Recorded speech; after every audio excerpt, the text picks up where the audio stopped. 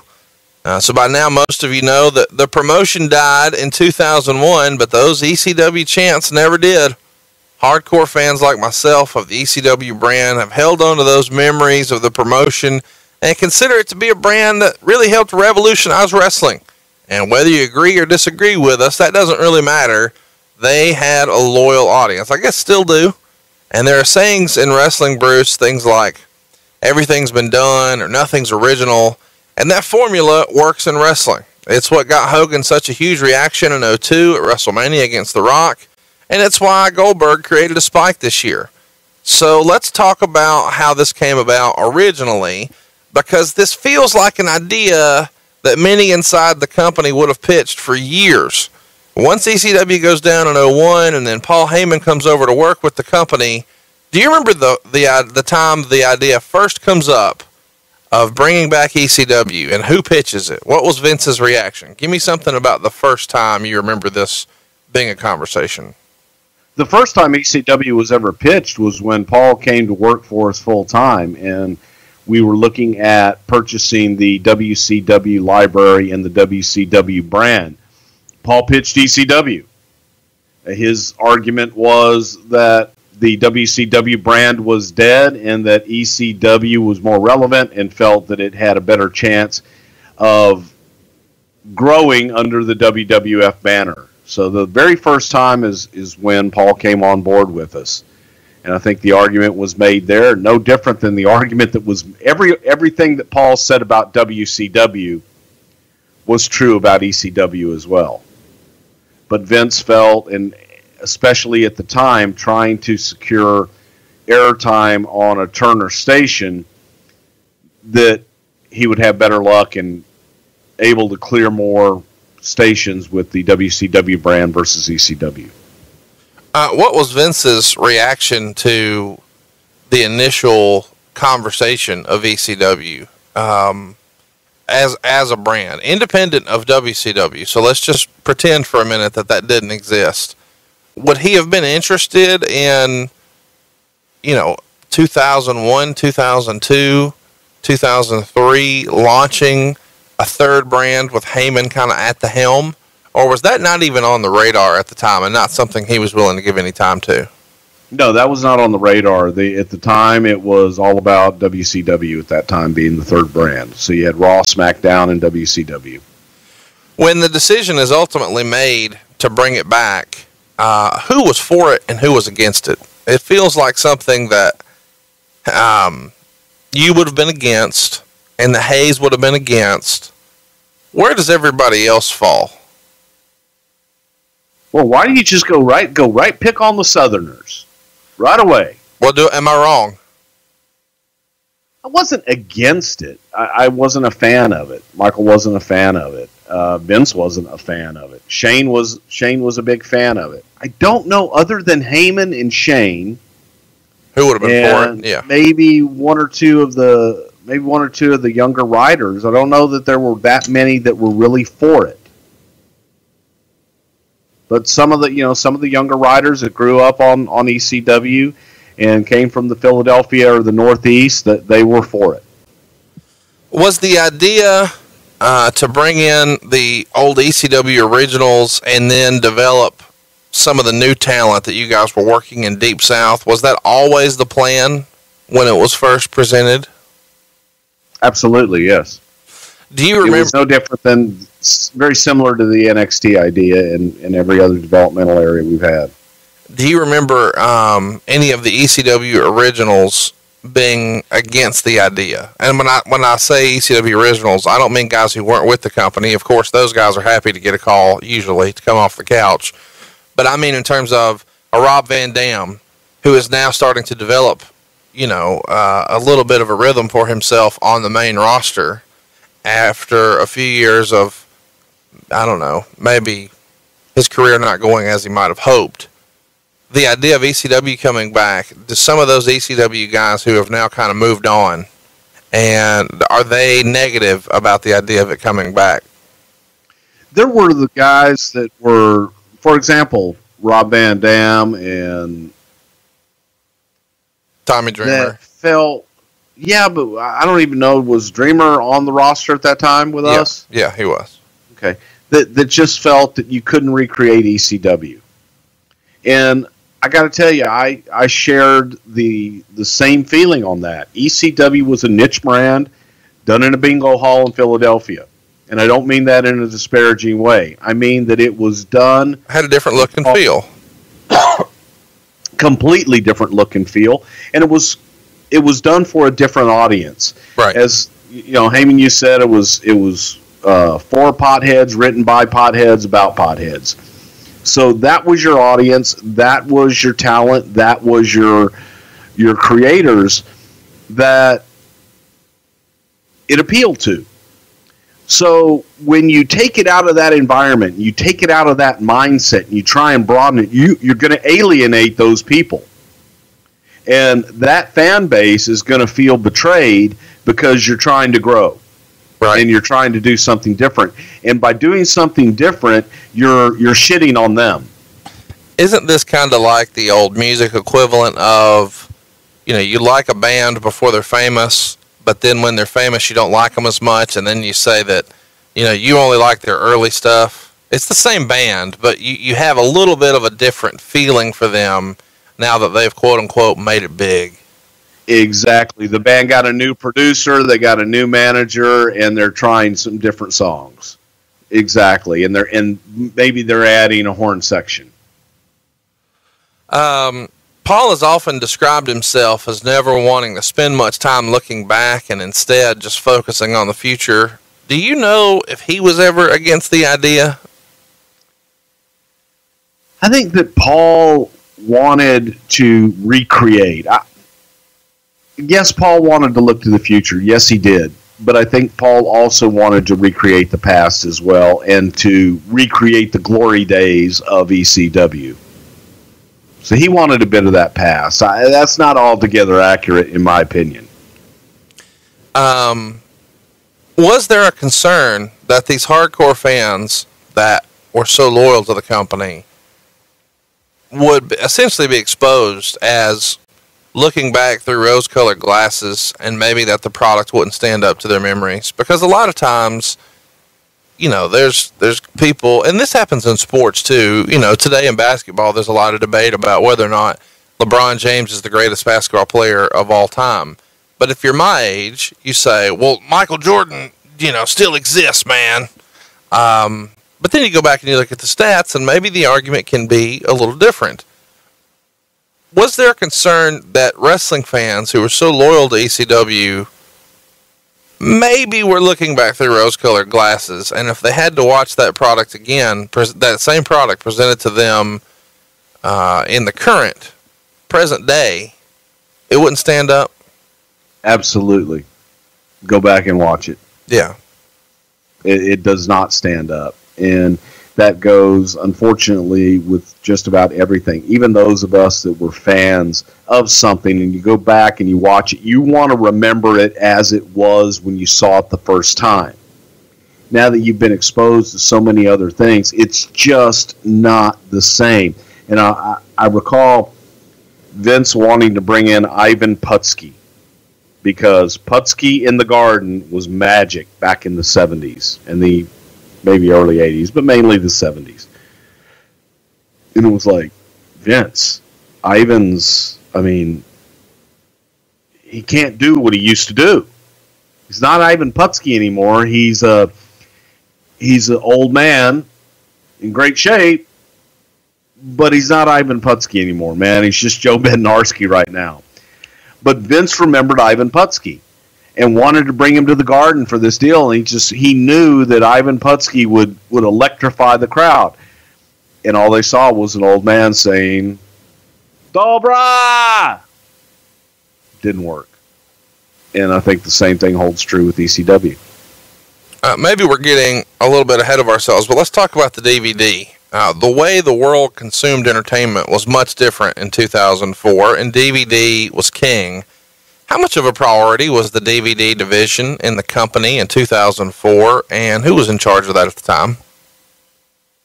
Wow, I don't remember who was in charge of that. It might, I don't remember exactly who was in charge of it.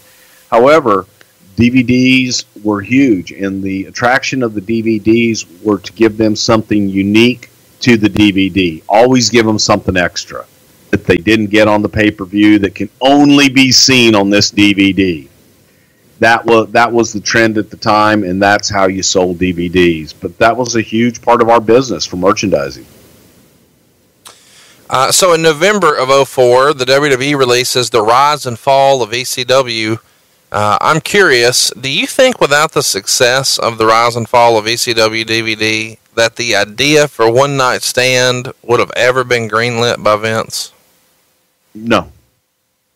Definitely wouldn't have, because the DVD just took off. And first of all, the DVD was very well produced. It was excellent. Yeah, who put it together? That was my follow-up question. I think that was Adam Panucci. Obviously, it was guys over at the TV studio, and everybody over there. That team, in my opinion, is one of the best teams in television. It was probably Panucci around that time.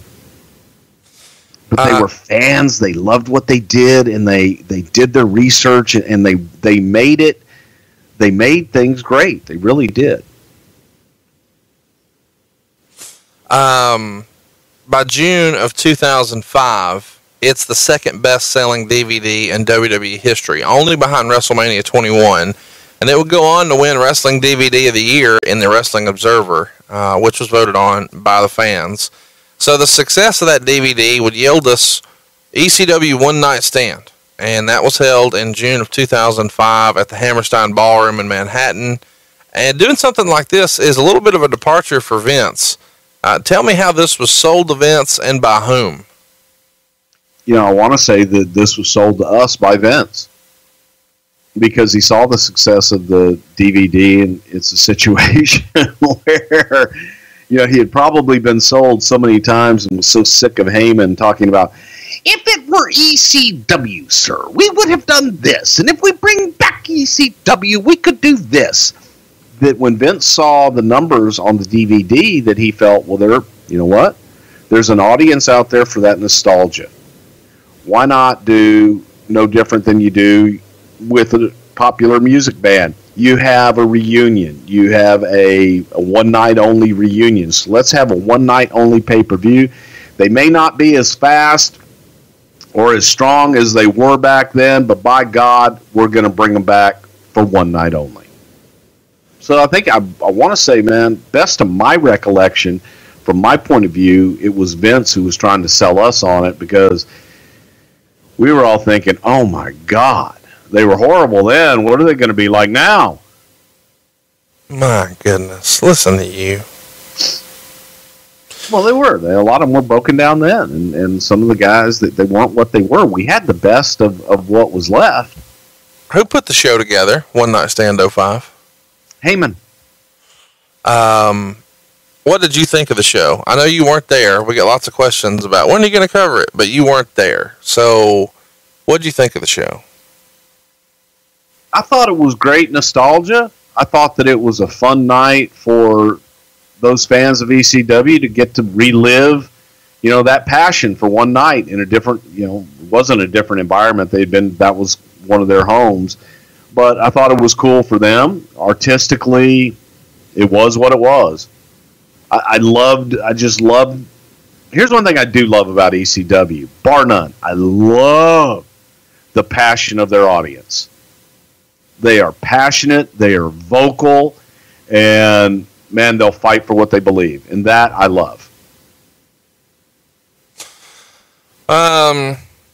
What did Vince think of the show when it was over? Vince is, although he'll say, I'm a Southerner from North Carolina, Vince is a New Yorker. Sure. So to hear the New York crowd in that audience be as passionate as they were, he felt if you can do that in New York, you can do it anywhere. And immediately thought that if you put a bridle on Heyman, we might have something here. Maybe we could take this. Maybe we could make this a third brand. Maybe we could do something with it. And that was the spark that made Vince think that maybe this is the answer. Do you remember what Paul's reaction to the show was? Paul was happy as shit with it. I mean, again, it got the ECW brand out there again, and was another moment for Paul to shine in the limelight. Were there any WWE guys that you know of who did not want to appear on the show? No. Everybody was game for this. Yeah, it's another day at work. I want to talk about Taz on One Night Stand, because he had become an announcer for the WWE, but in ECW, he was a monster. Did you ever have a conversation with him about how he felt about this show, given that it was kind of his glory days in the ring, and now he's kind of moved on from that as far as how he would be received or how any of that went down? You know, Taz is a proud guy, and Taz was very proud of his accomplishments in ECW and being that kick-ass guy. There were times that Taz kind of felt pigeonholed being a commentator, but at the same time, I think Taz was happy that he wasn't in there taking bumps anymore and having to wrestle every night and beat his body up. So he was in a weird quagmire, if you will, but I think he was proud of the show, and I think that he was glad to have moved on.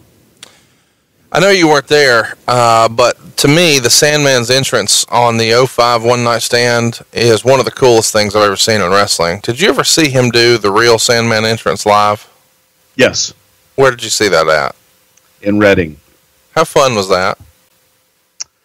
Oh, it's tremendous. Anytime that you can have everybody in the audience singing your music and being a part of your entrance and having all that just on you, that's a rush.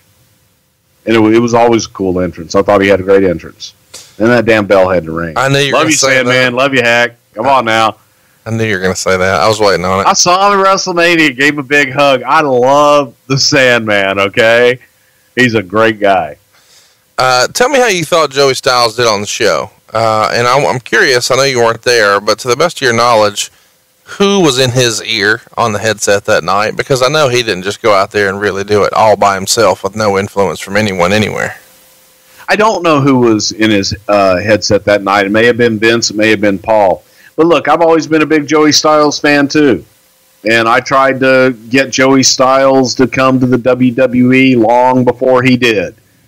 And I felt that if we could bring Joey in, that he would be a great play-by-play guy and reduce some of the overselling that Paul had him do. But Joey's Joey, man. I always thought Joey did a good job, and I've always been a Joey Styles fan. So he does One Night Stand in June of 05, and then comes out and makes an appearance filling in for Jonathan Coachman in November of 05. Does this really get the dialogue started, this One Night Stand performance, about him coming in? No, it had been started long before that, but this was a good jumping off point to kind of try before you buy, yes. So to speak. Yeah. Yes. Let's talk briefly about Hardcore Homecoming and Forever Hardcore. The first being an ECW reunion show at the old arena the night before you guys presented One Night Stand in New York, and the latter being a non-WWE version of the Rise and Fall of ECW documentary. Both of those happened in 05, and obviously whenever the WWE's doing something big, somebody on the indies is trying to piggyback it, and we see that every year with WrestleMania weekend and whatnot.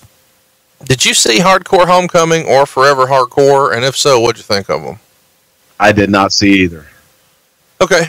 We get lots of questions about One Night Stand 05, as I mentioned earlier. It's probably my favorite wrestling show I ever attended, but either way, I want to talk to you a little bit more about it, even though I know you weren't there, specifically about JBL.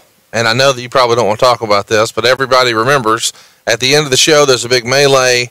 He gets in the ring and he targets Blue Meanie and starts punching him in the face and head for real with real shots, busting him open. And it became a huge story on the internet. And a year later, at One Night Stand 06, they had JBL talk about this to taunt the crowd. And he called Meanie a blue piece of crap. And he said that he cryad, which I thought was funny, when he bled, which made the fans go online and say JBL's a bully, JBL's a bad guy. So JBL says something like, do you know what happened to me when I knocked his fat ass out? Nothing. and then he proclaimed himself as being the king of hardcore, really catering to this audience, trolling them, had uber heat with the crowd. But given all of the stuff that has made the internet this year, it is a little weird that we were still talking about this 12 years ago. What, from your perspective, and I know we're going to get down the rabbit hole for a minute because you're the longtime friend of John's and a former business partner as well, but with all that in mind, what really happened, and then what did you think of what really happened as far as discipline goes with the JBL Blue Meanie incident? Well, as you said, I was not there, so it's hard for me to give you perspective on what happened backstage or anything else, or as far as discipline or anything like that took place or didn't take place, because I wasn't there and I wasn't a part of it. I know from talking to John that they were in a battle royal, not a battle royal, they were in a big fight at the end of the show, and John said that he had gotten hit in the back of the head and turned around. There was Meanie and thought Meanie did it and started throwing live rounds. Meanie, didn't, and there was bad heat between them. I'm also going to say that I don't think that it's and I don't know how much they were, but I know they were because you saw it on TV. I don't know that it's a great idea to have guys drinking during a show when they've got to go out and do physicality. That's never a good idea in any way, shape, or form. So part of the heat there has to go on those that were producing and letting the guys do that. That's just not a good idea. Bad situation, bad time. I know John and Brian are both, good now, and all has been forgiven. But it was a situation. Shit happens. Physicality in the ring sometimes, not always the best situation, especially when somebody gets hurt. Meanie got busted open pretty good. But it's just not the best situation. Shit happens. What was the fallout on JBL? Was there any sort of discipline that you remember? It feels like he had a couple of on-air punishments, and I think they did something briefly with JBL with him, or with Meanie too. But do you remember if there was any sort of conversation with Vince about appropriate behavior here? Yeah, definitely there was. I don't know exactly what it was, but I do know that there was discipline, and I know he got his ass chewed out, not just then, but several times kind of hung over his head after the fact as well. So May 29th, 2006, the WWE is in Tacoma, and they announced the ECW head-to-head special and promote the 06 One Night Stand by having two podiums in the ring where Heyman and Foley will debate each other. And they're blurring the lines here in a big way with some pretty edgy comments, and I'd sort of forgotten about this, but it was pretty fun to go back if you'd like to check it out. It's the May 29th, 2006 Raw. And what comes out of this segment is Kurt Angle and Rob Van Dam have both been drafted to ECW. And the thing that made me smile the most about doing my research this week was that this too happened in Tacoma. And that's where Booker T and Buff Bagwell had their shit match 5 years prior when they tried briefly to revive WCW. What is it about WWE and Tacoma bringing in other companies and relaunching, and it feels kind of random that it's always Tacoma? Just the luck of the draw, man. Just the luck of the draw. That damn damp Northwest. Alvarez reported right after this that Kurt Angle was upset he had been moved to ECW, feeling like after helping pump up SmackDown's house show business leading into WrestleMania that he was ultimately rewarded by dropping the title and then being put on the ECW roster, which to him felt like a demotion. Do you remember specific conversations with Angle about him being unhappy about this move? No, not necessarily. I think Kurt, if he was having a match and one night you asked him to go 15 and the next night you asked him to go 12, he'd say, did I do something wrong? Was the 15 not good enough? Why are you taking 3 minutes away from me? Kurt could be a little paranoid at times, but no, I don't remember anything specifically. Paul had to be excited to finally have a talent like Kurt Angle in ECW after all these years. And I'm sure that while he was excited, Kurt Angle may not have felt like this was the smarter choice for himself.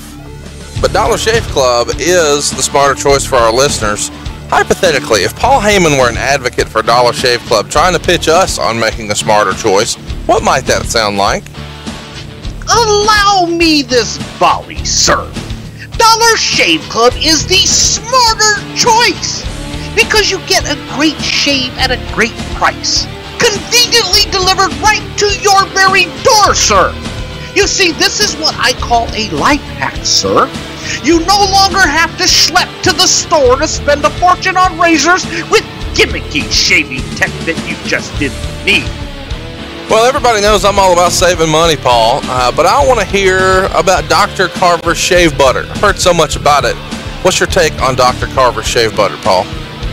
When I use my Dr. Carver shave butter and my DSC executive razor, the blade just gently glides, giving me such a smooth shave. Dr. Carver shave butter is transparent for a more precise shave. It helps prevent ingrown hairs and it fights razor bumps, sir. Well, now you too can make a smarter choice by joining the Dollar Shave Club. Go check it out. I'm not done yet, sir. Because for a limited time, new members get their first month of the executive razor with a tube of their very own Dr. Carver shave butter for only $5 with free shipping. After that, razors are just a few bucks a month. That's a $15 value for only $5. So let's talk about what you actually get. In your first month box, you'll get an awesome weighty handle, a full cassette of 4 cartridges, and a tube of their Dr. Carver shave butter. After your first month, replacement cartridges ship automatically at their regular price. There are no hidden fees. There are no commitments. You cancel at any time that you like. You can only get this offer exclusively at dollarshaveclub.com/wrestle. That is dollarshaveclub.com/wrestle. So regarding that WWE versus ECW head-to-head style special on June 7th to promote One Night Stand, supposedly there were some folks in the company who wanted to put Cena Sabu in the main event to sort of expose Sabu to prove a point that ECW sucks, meaning the guy the hardcore fans hate the most is a better performer than the guy they love the most, Sabu. This seems like a Kevin Dunn or Michael Hayes or Vince McMahon idea. Do you remember anything along those lines of thinking that, hey, if we put Cena in there with Sabu, it'll really expose Sabu and maybe we can hurry this shit along? Okay, just hearing that has got to be one of the stupidest fucking things I've ever heard in my life. I know what we do.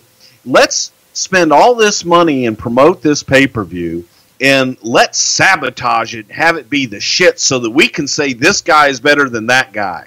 In real life, when we're presenting entertainment, when we control what we put on the air, when we are trying to get fans to pay money, and we are trying to engage an audience to support us and to be a big part of this and to make it work. Yeah, we want to put something out there that's going to sour people and piss them off so that they never want to come see anything anymore. That is absolutely just fucking stupid. No, that never happened. Invasion. I want to get your take on some quotes from Alvarez here. He wrote, regarding the deal with Joey Styles, Taz, and Lawler at the head-to-head special, Vince was in the back the whole time, feeding lines to the ECW guys. He was apparently having the time of his life and loved how it came off. Ross was told to take the high road and try to call the action, and if you saw the show, man, was he ever trying. He eventually got sucked into it, and during the brawl, Styles knocked his hat off in an unscripted moment. If you watch the tape, it looks like Ross was about to go after him. That would have made for some intriguing TV. Do you remember this, and what can you share with us about this announcer pull-apart here at the ECW special? Believe it or not, Vince loved to stir the shit. So, yeah, and I would bet money that Joey Styles was probably requested to tip the hat off of JR. Why does Vince love trolling JR like this so much? Because JR sells. Yeah, if he wouldn't sell it, Vince wouldn't care. If he didn't sell it, they'd move on, find somebody else that did. What did Vince think of Taz and Joey as commentators individually? I don't, I think he liked Taz with Michael Cole. Vince kind of likes his combinations more so than individuals one way or the other. Now, Lawler, Vince liked individually and felt that Jerry could kind of work with anybody. I think that JR, Vince liked a lot and felt that JR could work with anybody. Michael Cole, obviously. Taz, he felt that Taz and Michael Cole work best together. Don't ask me why. For me, I personally like the pairing of Taz and JR because you got the Brooklyn accent on one side and the Southern accent on the other. I thought they complemented each other well. But when I say that, I don't know that Vince felt that you could take Taz and put him in any situation that Taz needed a counterpart. I don't think that Vince liked the combination of Joey and Taz because it was too ECW-ish. The special does a 3.1 rating, and the company only expected a 3.0, so this head-to-head special has to be considered a success. Alvarez would also write in his newsletter that week, Heyman was said to be at his most insane this entire past week. Do you remember any details about the week leading up to One Night Stand 2006 about Heyman being kind of off the rocker? Not any more so than usual, no. Let's skip over to One Night Stand 2006. On the actual show, and I'm sure we'll cover it in greater detail at some point, let's hit the highlights. Edge says that this is you fans' Christmas, except your Santa Claus is a fat Jew, and instead of presents, he hands out Percocets. This is bleeped on the network today, but how the hell did that line get the okay to make air? You have to speak to my people, good sir. And they know that I am fat, they assume that I am Jewish, and I like Percocet.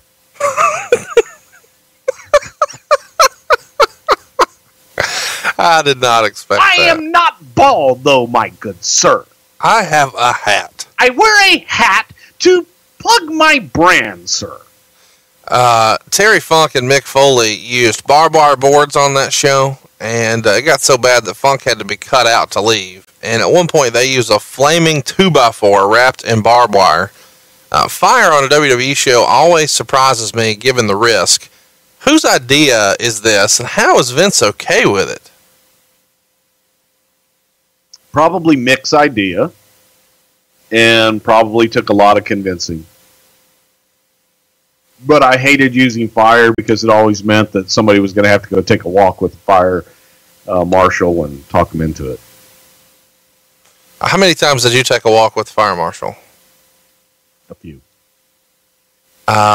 Did you ever have any unmarked bills on you when you did that? You know, some fire marshals are friendlier than others. I love that.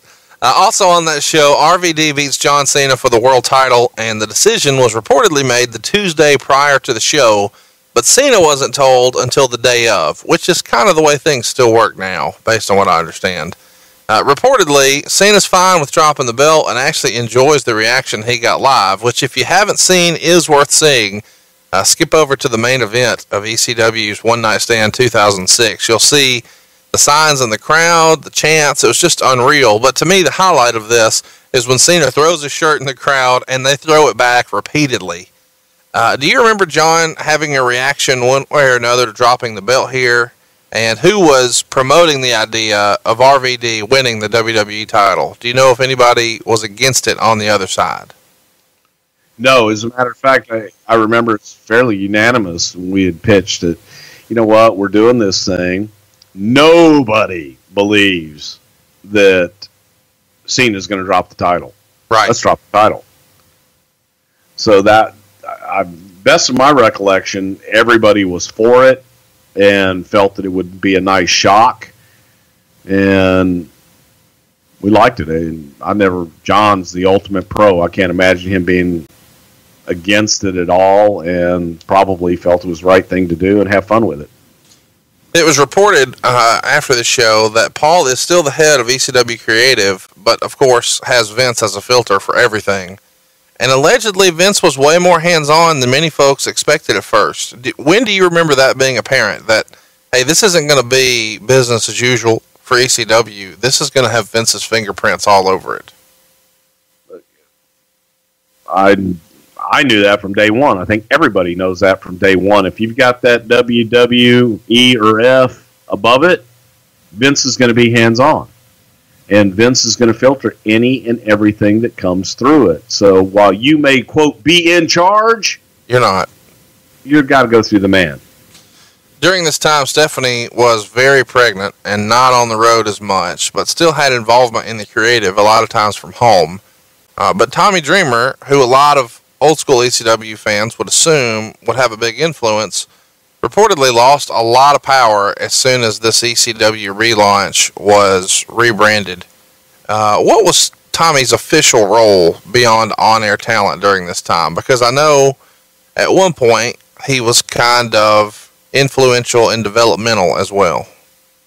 That came, I believe, at a later time or earlier time. I don't know, but at this point, I think Tommy was just on air. I could be wrong on that, just on my time frames, but I think he was just on air. One Night Stand in 2006 finished down compared to 2005, but everybody expected that. In 2005, they did 325,000 buys on pay-per-view. 2006 does 280,000 buys, so still a success. Was there any concern initially that there was a drop from year one to year two, or did you know that, you know, the first time you come back with it is always going to be the big one? Well, sure. The first Who retirement, you know, this was our farewell tour, did huge box office, and then when they came back with the second one, didn't do as well. By the time they got to their 30th farewell tour, people were like, okay, guys, say goodbye already. Yeah, it was expected. It definitely was expected. Have you watched either one of those One Night Stands recently? No, sir, I have not. Did you ever watch them? Yes. Do you remember the chair shots that Masato Tanaka took that night? Yes. Hated them. Given what we know now about head trauma, that's hard to watch, is it not? It was hard to watch then. Sure. You know, forget knowing what we know now about head trauma. That just, you know, the neck injuries and head injuries, and it just was brutal and, in my opinion, not necessary. Do you remember Heyman wanting Harry Smith on the ECW roster? I ask because Alvarez reports that he wants him, but Brian heard that and goes rushing him into an angle on Raw, doing some sort of underwhelming 20-man run-in angle just to make sure that he gets him on Raw before Paul gets him in ECW. I love the conspiracy theory, rumor, and innuendo bullshit. Harry was set to be brought in.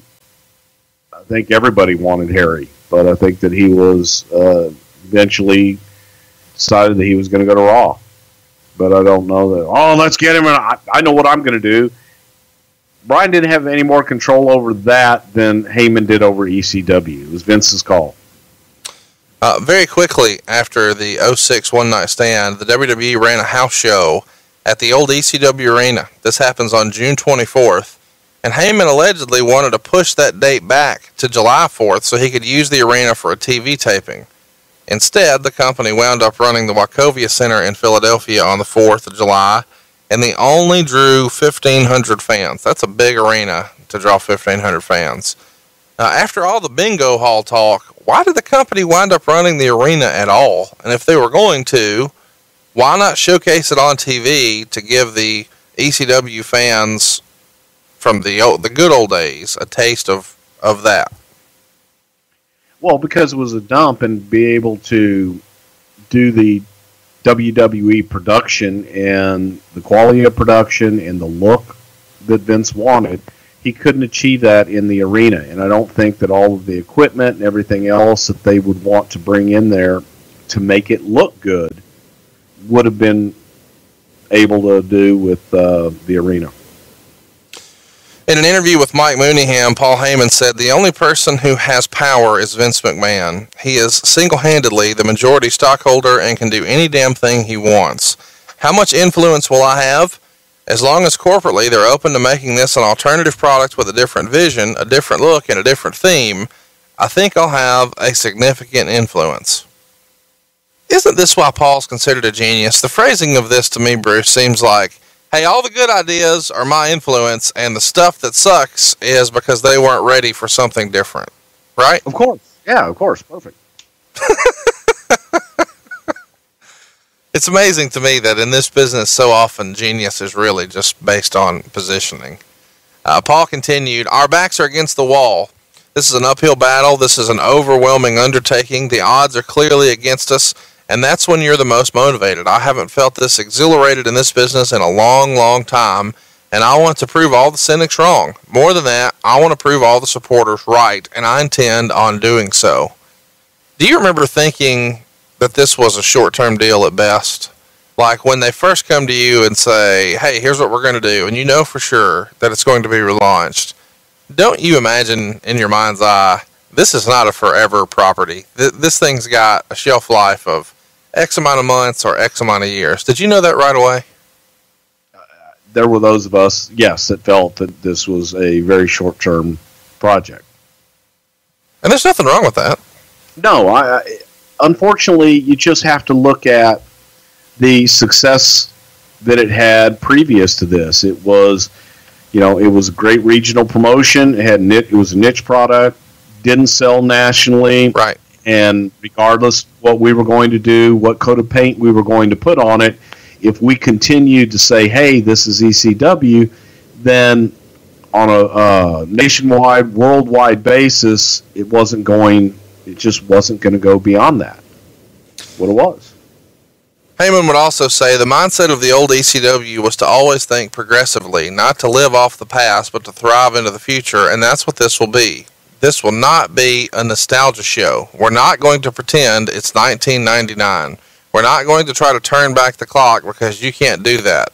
We're going to try to be the most progressively forward-thinking, cutting-edge company with the most compelling, riveting characters and the most up-to-date and trend-setting storylines. First of all, that sounds like a copy-paste of a Global Force Wrestling statement.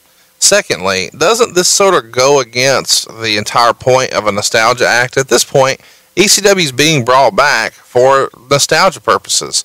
And if you're going to come out and say, well, no, this is not a nostalgia show, then it's really not ECW.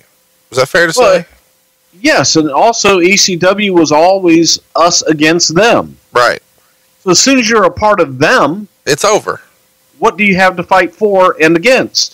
Because you're no longer the little indie band that could.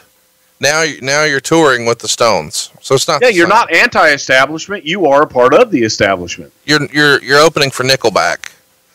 Yeah. Stephanie is back to Heyman here in his interview with Mooneyham. Stephanie is the point person in charge of all writing for corporate WWE, so of course she's going to be involved in some capacity. But I cannot sit here and say that Stephanie and I have butted heads on this go-round.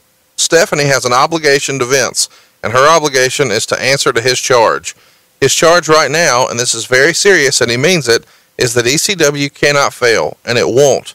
They're going to make sure they offer all the support they can. There are people in the company who don't want this, yet they're going to stick their chin up in the air and do what's best for business because that's what Vince wants. And if you don't do what Vince wants, you're gone. Can I take away from this statement that Heyman feels like Stephanie hates this idea? Was she one of the early opposers to the idea of an ECW brand? I don't think that she was, actually. I think that Stephanie was fairly open-minded to it. You can go to the old stalwarts, and really the only ones that were against it, per se, and I hate to say the word against it because I'm willing to try on anything. I wasn't for it. I don't think Michael Hayes was for it. But we were willing to do whatever we had to do to make it work. other than that, I think people want to try it on and give it a shot. Regarding the TV deal with Sci-Fi, Paul said, the short-term plan for this is to put up or shut up. NBC Universal doesn't just have the shelf space for a new product, yet alone an original show with live programming. We said give us a shot and a trial run and watch us overperform, and we're going to exceed expectations. I dare say we're not only going to get a renewal, but we're going to get a long-term deal because we're not just looking to live up to expectations, we're looking to crash through those expectations. That's always been our motto. We're going to set a table on fire, throw a bunch of barbed wire and thumbtacks on there, and powerbomb expectations right through it. So this is the exact opposite of what I expected when I started doing some research here, because I assumed this was Sci-Fi wanting to attract a younger viewer. The average age on that network was 48 at the time, but ECW was bringing in an average 32-year-old. In hindsight, and probably at the time, how weird of a fit was the Sci-Fi network for ECW? Well, it was very weird for ECW and for the WWE, but the plan was to try to bring in a younger viewer and to try and skew the audience younger to maybe have them sample some of the Sci-Fi stuff. But that was the idea, was to get a younger viewer to come in and watch ECW, and maybe they'll watch some of this other Sci-Fi stuff too. Prior to ECW coming back, Paul Heyman had experienced great success with both SmackDown and OVW. And we'll talk a little bit more about his departure from those a little later. But can you speak briefly about what made his writing or producing style stand out at the time, whether it was OVW or SmackDown? I think that what made Paul stand out overall, not just in OVW or SmackDown, but also in ECW, was Paul's ability to take negatives on talent, turn them into positives, and his ability to accentuate the positives to the point that if there were any negative, you didn't see it.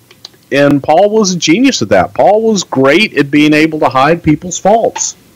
He is a great storyteller as well. Once ECW comes back, Greg Gagne is working on putting together OVW shows with Al Snow and Danny Davis, and according to Brian Alvarez, Heyman tried to submit a totally different format one week and was told not to write for OVW any longer and instead just focus on ECW. How do you remember that going down, where Heyman was no longer involved in OVW and Greg Gagne is kind of in his spot? As best I remember, was looking for something for Greg to do, and let's have him go down in OVW and have Heyman, instead of Heyman trying to split his focus, just focus strictly on the ECW brand and RTV. Just a couple of weeks in to the relaunch, people weren't happy. Alvarez would write, many of the ECW guys have privately stated that they're miserable, and others are already having flashbacks to the WCW invasion and the alliance. The reality of what this version of ECW is has started to dawn on them. Wasn't this everybody's feeling after the very first episode, Bruce, that this is, a lot of people were disillusioned into thinking they were going to get 1996 or 1997 ECW, and that's just not the case. Oh, boy. I don't even know how to describe, especially those first few weeks of the ECW show. It was painful at best. Well, we're going to talk about it. Tony DeVito, formerly of DeBaldi's in ECW, came in as Macho Libre. Macho Libre. Isn't this one of many signs that this show's just not being taken seriously, Bruce? Macho Libre! Oh, God. I was not ready for that one. See! Oh, yeah! Sandman did an interview around... Thinking. Uh-huh. See, he's bi. Get it? Macho Libre. Macho Libre! He's bi? Lingual. Okay. You didn't say anything Spanish there, by the way. See, Libre? Oh, okay. Sandman did an interview around this time, and he says that he didn't even find out that ECW was coming back until April when Tommy Dreamer called him. If nothing else, Tommy had to be critical as far as getting in touch with some of the original guys and convincing them to come in, right? Yeah, Tommy and Paul both. Yes, definitely. I feel like we should take a minute here and talk about the debut episode of ECW TV, where a zombie, that's right, a zombie, debuted on the show and was caned by the Sandman. The zombie was portrayed by an independent worker who worked a dark match on Raw the night before by the name of Tim Arson, who passed away a few years ago. He was only 38, by the way, when he passed away. So in this same interview with Sandman, he says specifically that the zombie was originally supposed to be a Martian, which was kind of a rib on the Sci-Fi Network, I guess. But the network folks were not down with an alien being beat up on their network. This is a rib, is it not? Oh my God. You know what is not a rib, Conrad? But you can get a great shirt at BrucePrichard.com right now, and when you place that order, you'll actually give them a call and thank them for their business? You damn right I will, and I'm actually all caught up on my calls, so when you go to BrucePrichard.com, you get an I used to be over shirt, or no yob, something to wrestle with. And in this show, we're talking about a lot of rumor and innuendo, so you can just go right over to BrucePrichard.com and get all the Bruce Prichard shirts, including Duke, and Rib'em and all those wonderful shirts, even some Dr. Tom stuff and Dr. John Richards. He's got a lot of new shirts over at BrucePrichard.com. Buy a shirt, get a call, and just support the show. We greatly appreciate it when you support our sponsors. But getting back to that damn zombie. Was it supposed to be a Martian? It was supposed to be a lot of different things. It was supposed to be a Martian. It was supposed to be Frankenstein. It was supposed to be a mummy. It was supposed to be all kinds of shit. And I think Vince settled on a zombie because the zombie show was on at that point, wasn't it? Some zombie show? Walking Dead? Maybe. No, I don't think that one was out in 2006. Okay, well then maybe there was something Vince was like, a zombie, yes, we'll kill a zombie. Oh God. So chat me up. Does Sci-Fi put the kibosh on the Martian? Not that I can remember. I thought Vince did. I remember there was just so many things. I believe they put the kibosh. Somebody put a kibosh on Frankenstein. I do know that. I remember that specifically, but I don't remember anybody putting a kibosh on the Martian. I think it was just a lot of different. What can we crush? What can we destroy? And the idea was to make fun of being on the Sci-Fi Network. There was lots of rumor out there at the time that one of the ideas was an Indian chief and another was like a chef, like a cooking show chef. Do you remember those? No, I don't remember those. What would the Indian have been for? I don't know. Peyote? Sandman was also there to say that everyone signed a one-year deal, but allegedly Raven had no interest in coming to ECW. Now I'm curious, was Raven offered a deal to come in, or had he burned the bridge and no offer was coming? I don't recall. I think Raven was one of the guys that they talked about coming in, but I don't think he wanted to come in. I don't think Shane Douglas wanted to come in. Yeah, I was hoping that Shane Douglas's name came up. You're saying that Shane was considered, but then ultimately passed? Everybody was considered. Everybody from the old ECW roster was definitely considered. Even the Dudleys and Bam Bam Bigelow? Yeah, they were all considered, sure. Why didn't you guys put together something with the Dudleys or Bigelow or Douglas? Well, simply, for Bam Bam, I don't think that Bam Bam wanted to come in for what was being offered, and I don't really recall what happened with the Dudleys. I think they may have been in TNA at the time. And I can't believe this is true, but Rhino and Spike Dudley both turned down WWE deals, instead opting to work with TNA. Were you guys shocked when guys like Spike and Rhino pass on this opportunity to come back into the company and instead say, we're just going to stay with TNA? No, they had deals and they were safe there, and that was something they knew they were going to get paid at. Was there ever any serious discussion about bringing New Jack in? I asked because there's a famous story online that he had a tryout match with Val Venus, and then allegedly, he wanted to be the guy in storyline who stabbed John Cena back in like 04, 05, whenever that was. What's real and what's rumor and innuendo about New Jack? You know, so I saw that on one of the questions. I do not remember New Jack ever coming in for a tryout match. I do remember New Jack being pitched early on for being the guy that stabbed him, but we already had that. I mean, that was all already done with Carlito and everything. So it wasn't like we were looking for somebody to who's the guy going to be. It was Carlito and the kid from California. Last one. Why wasn't Steve Corino brought in when seemingly everyone else was? He's there now as a trainer at NXT, but it feels like, you know, and I know he was at Trax back in the day, probably 98 or so. But he had some great success with ECW in its dying days. Why didn't Corino get a shot at this here? I really don't know. Maybe I do know that Vince hated his look with the bleach blonde hair and the black beard and all that. Just hated his look and all the scars on his head. That much I do remember. But I tried to stay so far away from ECW during the time there because it was something that Paul wanted to. This is my ECW, and to get in between him and Vince, even though I had to be in between them, it just was so much easier when I could come in fresh and not have to deal with it 24/7. Hollywood Hogan, Michael P.S. Hayes, Scott Steiner. Tell me again how Vince hates bleach blonde hair and a dark beard. Hated it. Hated his look.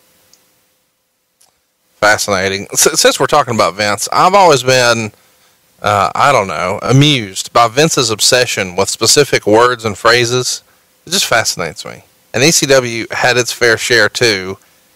Joey Styles one week on air says he can't call the performer superstars, so instead he calls them wrestlers. Well, later he's told to call them rebels and eventually extremists. And the ladies, they're not divas, they're vixens. Is there any rhyme or reason for any of this, or does this just change as the wind blows for Vince? To differentiate and to be able to allow every brand to have their own distinction. You know, you go back and people used to make fun of Vince in the 80s. If you ever listened to WWF programming in the 80s, in the early days, they never used the term professional wrestling. They always said, this is the greatest wrestler in the World Wrestling Federation. Mm-hmm. By God, I am simply the greatest World Wrestling Federation superstar ever. It became common speak for people when talking about the World Wrestling Federation.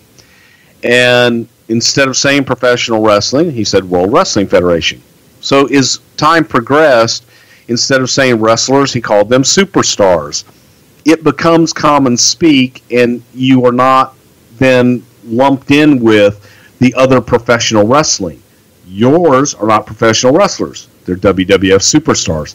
That's the thinking behind it. And if you just make it common, like, hey, well, these are just wrestlers. Well, everybody's got wrestlers. We have extremists. Oh, my gosh. These aren't women wrestlers, they're vixens. That's the idea behind it. Let's talk about the vampire on ECW. He was portrayed by Kevin Fertig, the former Mordecai. He wasn't with the company when ECW relaunches, but Heyman was reportedly high on him in OVW and managed to get him re-signed after Kevin was originally released for quote-unquote out-of-the-ring issues. What can you tell us about Kevin the man, the performer, his issues, what Paul saw in him, whatever you'd like to share, but most of all, these horrible gimmicks? Hey, Mordecai was a great gimmick. Oh my gosh, I'm glad we're getting into this. Sell me on Mordecai. Mordecai was going to be the white Undertaker. Yeah, of course. Undertaker was all in black. Mordecai was going to be all in white. The problem with Mordecai was that damn bell had to ring. And Kevin had this idea that he needed to emulate the Undertaker, but the old school Undertaker that moved in slow motion and did everything deliberately. But Kevin wasn't 6'10", 6'9", whatever, and didn't have that next gear that Undertaker had. And we wanted him to work differently, but he had tried so hard to emulate Undertaker, it just didn't work. So Kevin went away as Mordecai. Mordecai just shit the bed horribly. It was fucking terrible. And it's like a religious gimmick that you guys are trying in April of 2004. Just a mess, man. It's not religion, it's belief. Well, the name is from the Hebrew Bible, so, you know, it is what it is. Mordecai. That's because we had Jewish writers. But, what? We did! It was Dan Madigan's baby. He loved Mordecai. He's from Boston. Mordecai. I love the Mordecai. But then later on... how would you describe the thing he carried to the ring with him? The symbol thing? I was hoping you were going to call it a symbol. Yeah. The symbol of Mordecai. It's not a cross wrapped in barbed wire, right? No, it's a symbol. Okay. All right. Blazoned with barbed wire. What were his issues? So. Yeah. But then the idea for a vampire, and Kevin had this idea for a fucking vampire. And we thought, okay, well, on sci-fi, of course you got vampires in the sci-fi world, no? I don't know. Perfect fit for sci-fi. You know, this has got to be mixed emotions for Kevin. On the one hand, you're tickled the phone's ringing. You're tickled, hashtag it's Miller time. You're tickled you're getting another shot. But man, when you hear it's a vampire, you've got to be... I'm sure he did. Hey, everybody likes getting paid, pal. Loved it. What did Paul see in him? Because Paul doesn't miss often. You just made a face, but I mean, when he normally puts his stamp of approval on somebody, the guy puts out good product. Or at least that's my perception. That's your perception, and perception in your case is not necessarily reality. Well, since you said that, I saw something in Kevin. I thought that Kevin was a. So you're just as wrong as Paul then. I beg, yeah. Okay. I think everybody was wrong on that one. It just didn't work, and brought in Shelly Martinez. What the hell did we call her? Ariel. Or something? Everybody loved her. We got tons of questions about her. She was in my notes to ask you about later, but go ahead and tell us about Shelly Martinez. I don't know why the internet's so obsessed with her. Well, she's a good-looking vampiress. I'm not knocking it, but I'm just saying, like, that was the overwhelming, like that's the question. People want to know more about this show than anything else. I guess I'm just a goofy wrestling nerd because I got pages of notes on other stuff, and these guys want to know about pages of questions about Shelly Martinez.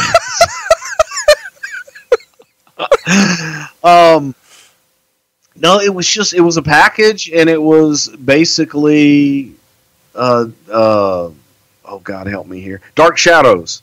What was the premise of, Barnabas Collins and his dark vampiress, Elvira, if you will.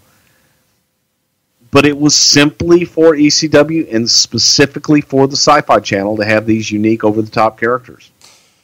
Real quick, let's ask about Shelly. When it comes out that she had nude photos out there prior to her joining the company, does somebody have a sit-down conversation with her about that? Or is it just kind of, hey, it was before us, it doesn't matter, don't do it again? I would hope so. That was something that, back in the old days when I was in talent relations, we liked to ask those things up front.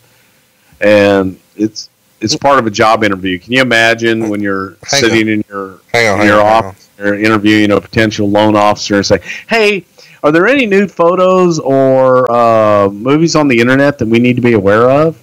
Hey, I need specifically to hear if Johnny Ace was hiring someone and he had to get to this topic, what might that sound like? Got naked pictures? No, not for me. Not for me. I mean, I don't want to see them or anything. I mean, I do.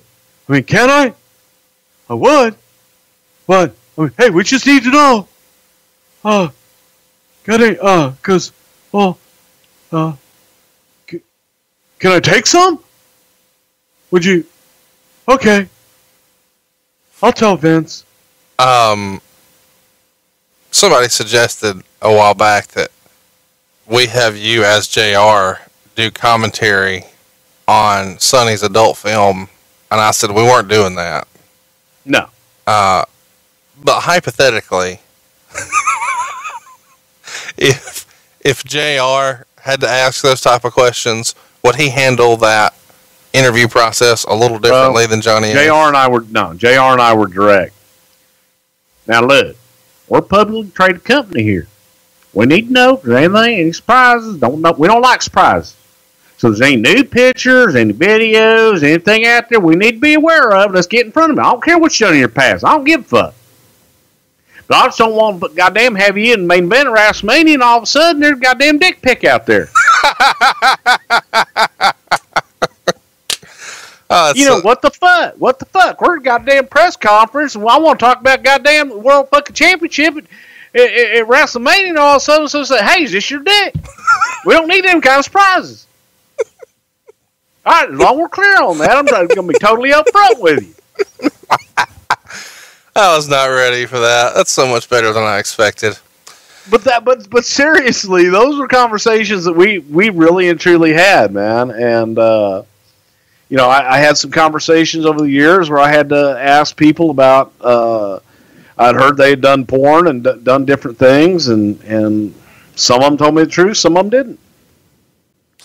It was reported around this same time that Lou, the former sign guy Dudley from ECW, was hired to work in a backstage capacity for ECW. What was his role, and who pushes for him to be brought in? It feels like kind of a random hire. Oh, he was a marketing guy. He was a promotions and marketing guy that applied through the marketing company, and they hired him, didn't even know that's what he did. That's what he was. But he was a good marketing guy. That's great. That's not what I expected you to say, so that's awesome. Good for Lou. Joey Styles, Paul Heyman, and Tommy Dreamer all come out and are pretty vocal after the very first ECW television show that they hated it. What did you think of the very first episode of ECW television? It would have had to improve a lot to just suck. We won't go into a lot of detail here, but Axl Rotten was very quickly no-showing events and taking to the internet to defend himself on MySpace.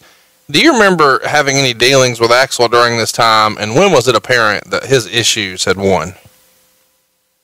I don't. I really don't remember, other than just surface dealings with him. I don't remember him that much at all.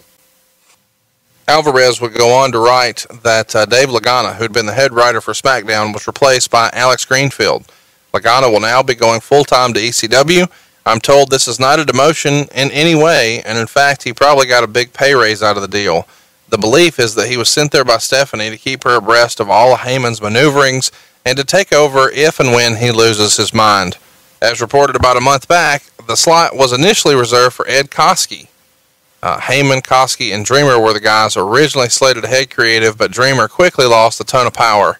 Apparently, Koski knew what his role would be in that position and declined the offer. Lagana is not the most popular writer amongst the boys, who see him as a cutthroat and exact sort of guy who would gladly take this position. The irony is that Lagana got the job as lead writer of SmackDown back when Heyman was in charge, and his role was pretty much the same as it is now, to eventually take over when Heyman loses power. So let me ask you, Bruce, you were there. What's real about that, and what's just rumor and innuendo that Lagana was there just as a fail-safe because they knew that Heyman was, he had an expiration date?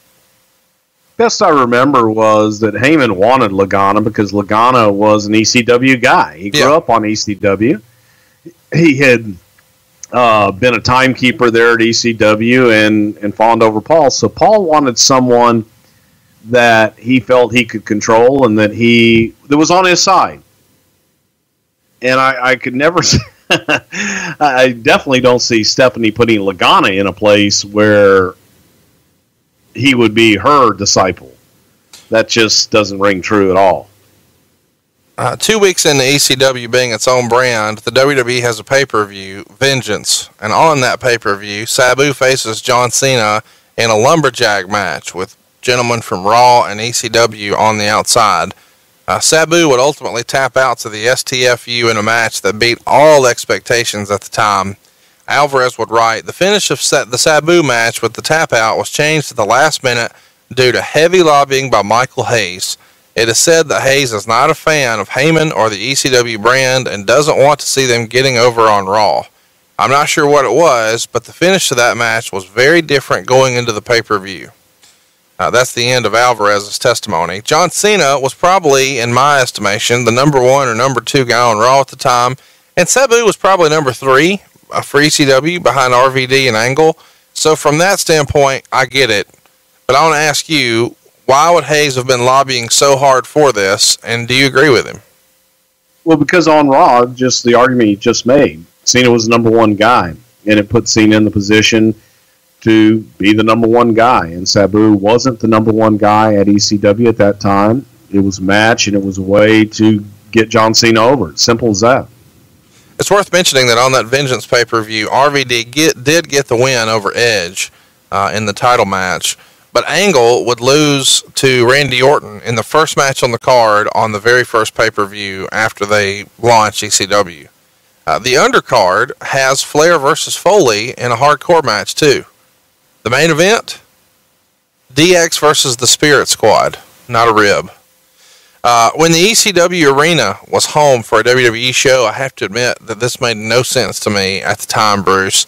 I was an old ECW fan, and this wasn't my ECW, so it being in the arena kind of felt like BS. And if you were a WWE fan who enjoyed the new ECW, which I can't imagine, then this building probably feels like a real turd compared to typical WWE arenas. When did you guys know this was a mistake to run this arena? Because it certainly feels like one in hindsight. I think walking into the building. And you say that just from a, hey, this doesn't feel like us standpoint. Exactly. Look and feel. 2 notable things about the WWE's version of ECW being in the arena, at least from my perspective. One is that Kurt Angle's finally back there after 10 years, which is fun, at least for me. And I thought it was kind of cool to note that this is where CM Punk makes his debut, and he defeats Stevie Richards in the second match on the card here. Alvarez would write, quote, CM Punk debuted for the brand and beat Stevie Richards with the Anaconda device. The future of Punk will depend upon the future power of Paul Heyman. In other words, he's probably in trouble. Is that a fair assessment, at least at the time, that Heyman was pushing Punk so hard that other people started to resent Punk just because of his association with Heyman, and if and when Heyman fell out of power, Punk would suffer a little bit? That could be a curse. Yeah. That could definitely be a curse sometimes if someone is pushing you too hard, that people begin to resent it, and okay, well, I'll show them. But Punk was definitely a victim of the Paul Heyman push.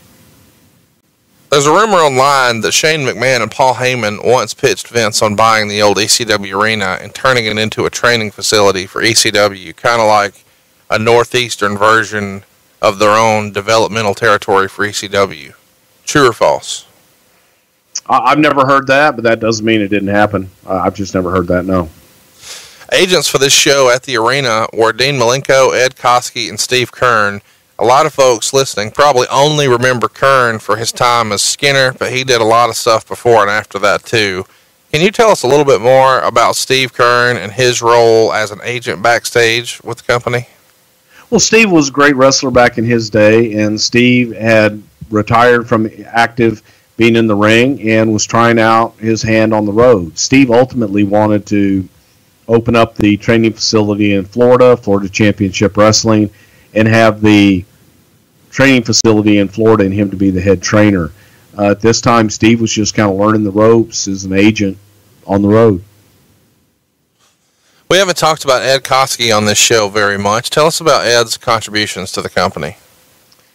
Ed was a writer's assistant, became a writer on Raw, and now I think he's the head writer of either Raw or SmackDown. I'm not sure which one, but he came from Philadelphia. He's another one. He grew up on the ECW brand and was just always a fan. Good guy. Well, we're here. It's time to talk about the time the WWE World Champion was popped for drugs by the police. It hadn't happened up until this point, which when you think about it in hindsight, that's probably really saying something. And this flips the entire company upside down. Of course, we're talking about when RVD and Sabu were arrested on a Sunday night, driving back from a show in Huntington, West Virginia. A lot of the boys have reportedly been pulled over in a known speed trap there, including Sandman on the exact same night. But when they pull over RVD, they smell marijuana and decide to search the car. They find that Rob has 18 grams of marijuana on him and 5 Vicodin with no prescription, while Sabu was found with drug paraphernalia and, quote, 9 pills that were not immediately identifiable but were known to be controlled substances. They were cited and posted bond at the scene. And there's video of this arrest online now. You can only see the taillights of the car, but you can hear about a minute of the conversation. In there, you'll hear that RVD was doing 73 in a 55 and driving without a shirt, which the cop asked about. The cop asks if they have any drugs in the car, and the guys pause before the cop continues. Well, can you explain to me why your car smells like dope? Does a video like this get passed around the locker room, Bruce? And did you laugh out loud when you heard the phrasing from the cop? I mean, I know it's not funny when somebody you know gets arrested, and obviously this situation with him being the champion is very serious. But after a pause, well, can you explain to me why your car smells like dope? Seems like it would make me laugh out loud. That's not funny. No, man, it sucks. But I you know, when you started talking about it, I go, really? There was a tape? Then I realized, oh, yeah, I remember seeing that. No, it sucked. It really sucked. You know, it's just unfortunate. Shit happens. I like the part about, and he was not wearing a shirt. Is there a fucking law about driving without a shirt on? No, I know you and I have to put a shirt on before we go out in public, but, you know, Rob should be allowed to go out in public without a shirt on. The next morning, the local paper put a huge color photo of both men on the front page, and the Ohio State Patrol confirmed that the arrest had taken place. And this obviously throws a monkey wrench in all the plans. The main event of Raw the next night was supposed to be a 3-way tag match with Triple Threat. So there'll be Edge, Cena, and RVD, and each guy will choose a mystery partner. But of course, all of that changes after the arrest, and now it's a singles match with the title on the line. At the end of the night, Cena would hit the FU on RVD, and Edge would steal the pin to win the title. And this was the plan for Saturday night's main event, for Edge to win the belt there. But now they feel like they have to do it here because of the arrest, and now they're stuck with no main event for an NBC special. What kind of chaos does this cause with the arrest happening the night before this match and then so close to Saturday night's main event? Do you remember having a conversation with Vince? This feels like it would have been a major catastrophe. It was. It sucked because anytime that you have to rewrite and you have to shuffle the deck again, it just sucks. The strange thing that I do remember about this, Vince was pissed. Vince was obviously pissed to have his world champion getting busted for drugs. But at the same time, I remember him kind of chuckling about it almost. Like, it's only marijuana, goddamn. But he wasn't happy, but he also wasn't as livid as he could get sometimes about some things, because he liked Rob. And it's unfortunate, but shit happens sometimes. You got to make changes, and you just have to go. But yeah, it caused chaos, and we just had to change plans. We knew we were going with Edge anyway. Right. Just sped it up. Alvarez wrote, that afternoon, Van Dam and Sabu had a meeting with Laurinaitis to discuss the situation. It is believed that RVD claimed he had a prescription for the Vicodin, and Sabu claimed he had a prescription for all of his pills, and that the pipe he was found with was brand new and unused. By the way, possession of a pipe is not illegal. Later in the day, Wwecw.com addressed the story, giving the basics and stating that WWE was preparing their own internal investigation. Both men were said to be upfront and honest about the situation and very apologetic. Do you remember talking to either RVD or Sabu about this arrest?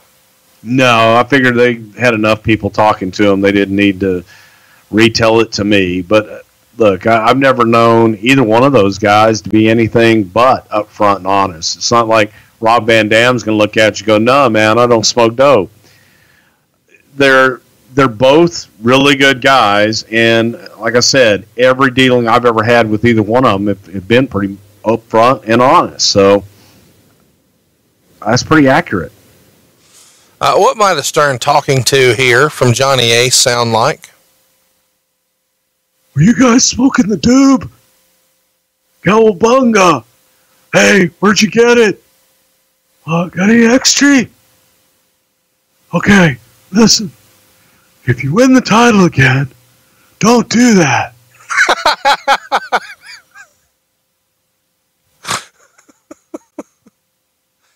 Never gets old.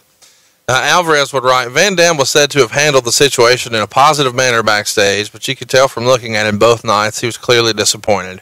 Perhaps more due to the issues he'd caused than how the WWE reacted to the issues. Realistically, he got off easy, as the wellness policy explicitly states, quote, any talent who is arrested, convicted, or admits to a violation of law relating use, possession, purchase, sale, or distribution of prohibited drugs will be a material breach of contract and subject to immediately dismissed. Obviously, the key phrase here is subject to. They were subject to immediate dismissal, but WWE chose otherwise. The court date was set for Thursday, but then pushed back to an unspecified date, and the decision was made ultimately to suspend Van Dam for 30 days without pay, which would mean that they would miss the July 24th Battle Creek, Michigan show, which was basically booked because it was his hometown and only because of that. And they fined Sabu $1,000. Of course, should a police investigation reveal that Sabu's pipe had been recently used, or they weren't telling truth about the prescriptions, all of this could change. But as it stood right then, the belief was that Rob Van Dam would return a month later and be back in the main event spots, but probably not with the titles. Many wrestlers assumed both guys would be fired immediately and were surprised with the way WWE handled the situation. Alvarez would freestyle. Obviously, if Danny Doring and Roadkill had been arrested, they would have been fired immediately. The reality is that life isn't fair in the wrestling business, and RVD and Sabu are seen as two of the biggest stars on this new ECW brand. Bruce, do you remember there ever being any serious consideration to firing over RVD or Sabu over this? There probably was. However, me being the pothead that I used to be, come on, man, it's just fucking pot. Get over it. It sucks. I get it. Bad PR, all that good shit. Cowabunga, dude. $1,000 fine for Sabu, some people listening will hear and say, oh, that's light. That's nothing. But if he really didn't use the pipe, he got fined $1,000 for owning something he never used. So, I don't know. Yeah, to me, that some of that shit is just silly. It's like a bong is really a water pipe, but it's all the bullshit that goes along with that, and it is what it is. No, I totally agree. Where did Stephanie fall on this? Do you think Stephanie would have been someone encouraging a firing? I don't really know. Out of embarrassment. I'm not saying just to be vengeful or spiteful. Obviously, the guys did it to themselves. I think Stephanie would wait and see what Vince's lead was. Alvarez would write that the first ECW show that made television was not Paul Heyman's, but the second one was almost entirely his script. But once the ECW arena dumped on the show, and they did, they even chanted sellout at Paul Heyman at that ECW arena house show, Vince got back involved, and the writing team took over for the third show and rewrote pretty much everything Paul had. I'm curious, do you remember hearing this and thinking that Vince didn't understand why the ECW arena fans dumped on the show? I don't think it was so much them dumping on the show because of what they presented, as it was, this isn't the target audience. We're running an arena here where people expect 1996 ECW, and that's not what you're going to get. So anything that's not that is going to be dumped on, right? In that arena, yes. Yeah. But I think that, that arena, short of everybody cutting their foreheads off and a bunch of barbed wire and blowing the building up, wasn't going to be satisfied anyway. We agree. So the question is, why would Vince have felt like he had to be involved again after that one didn't go well?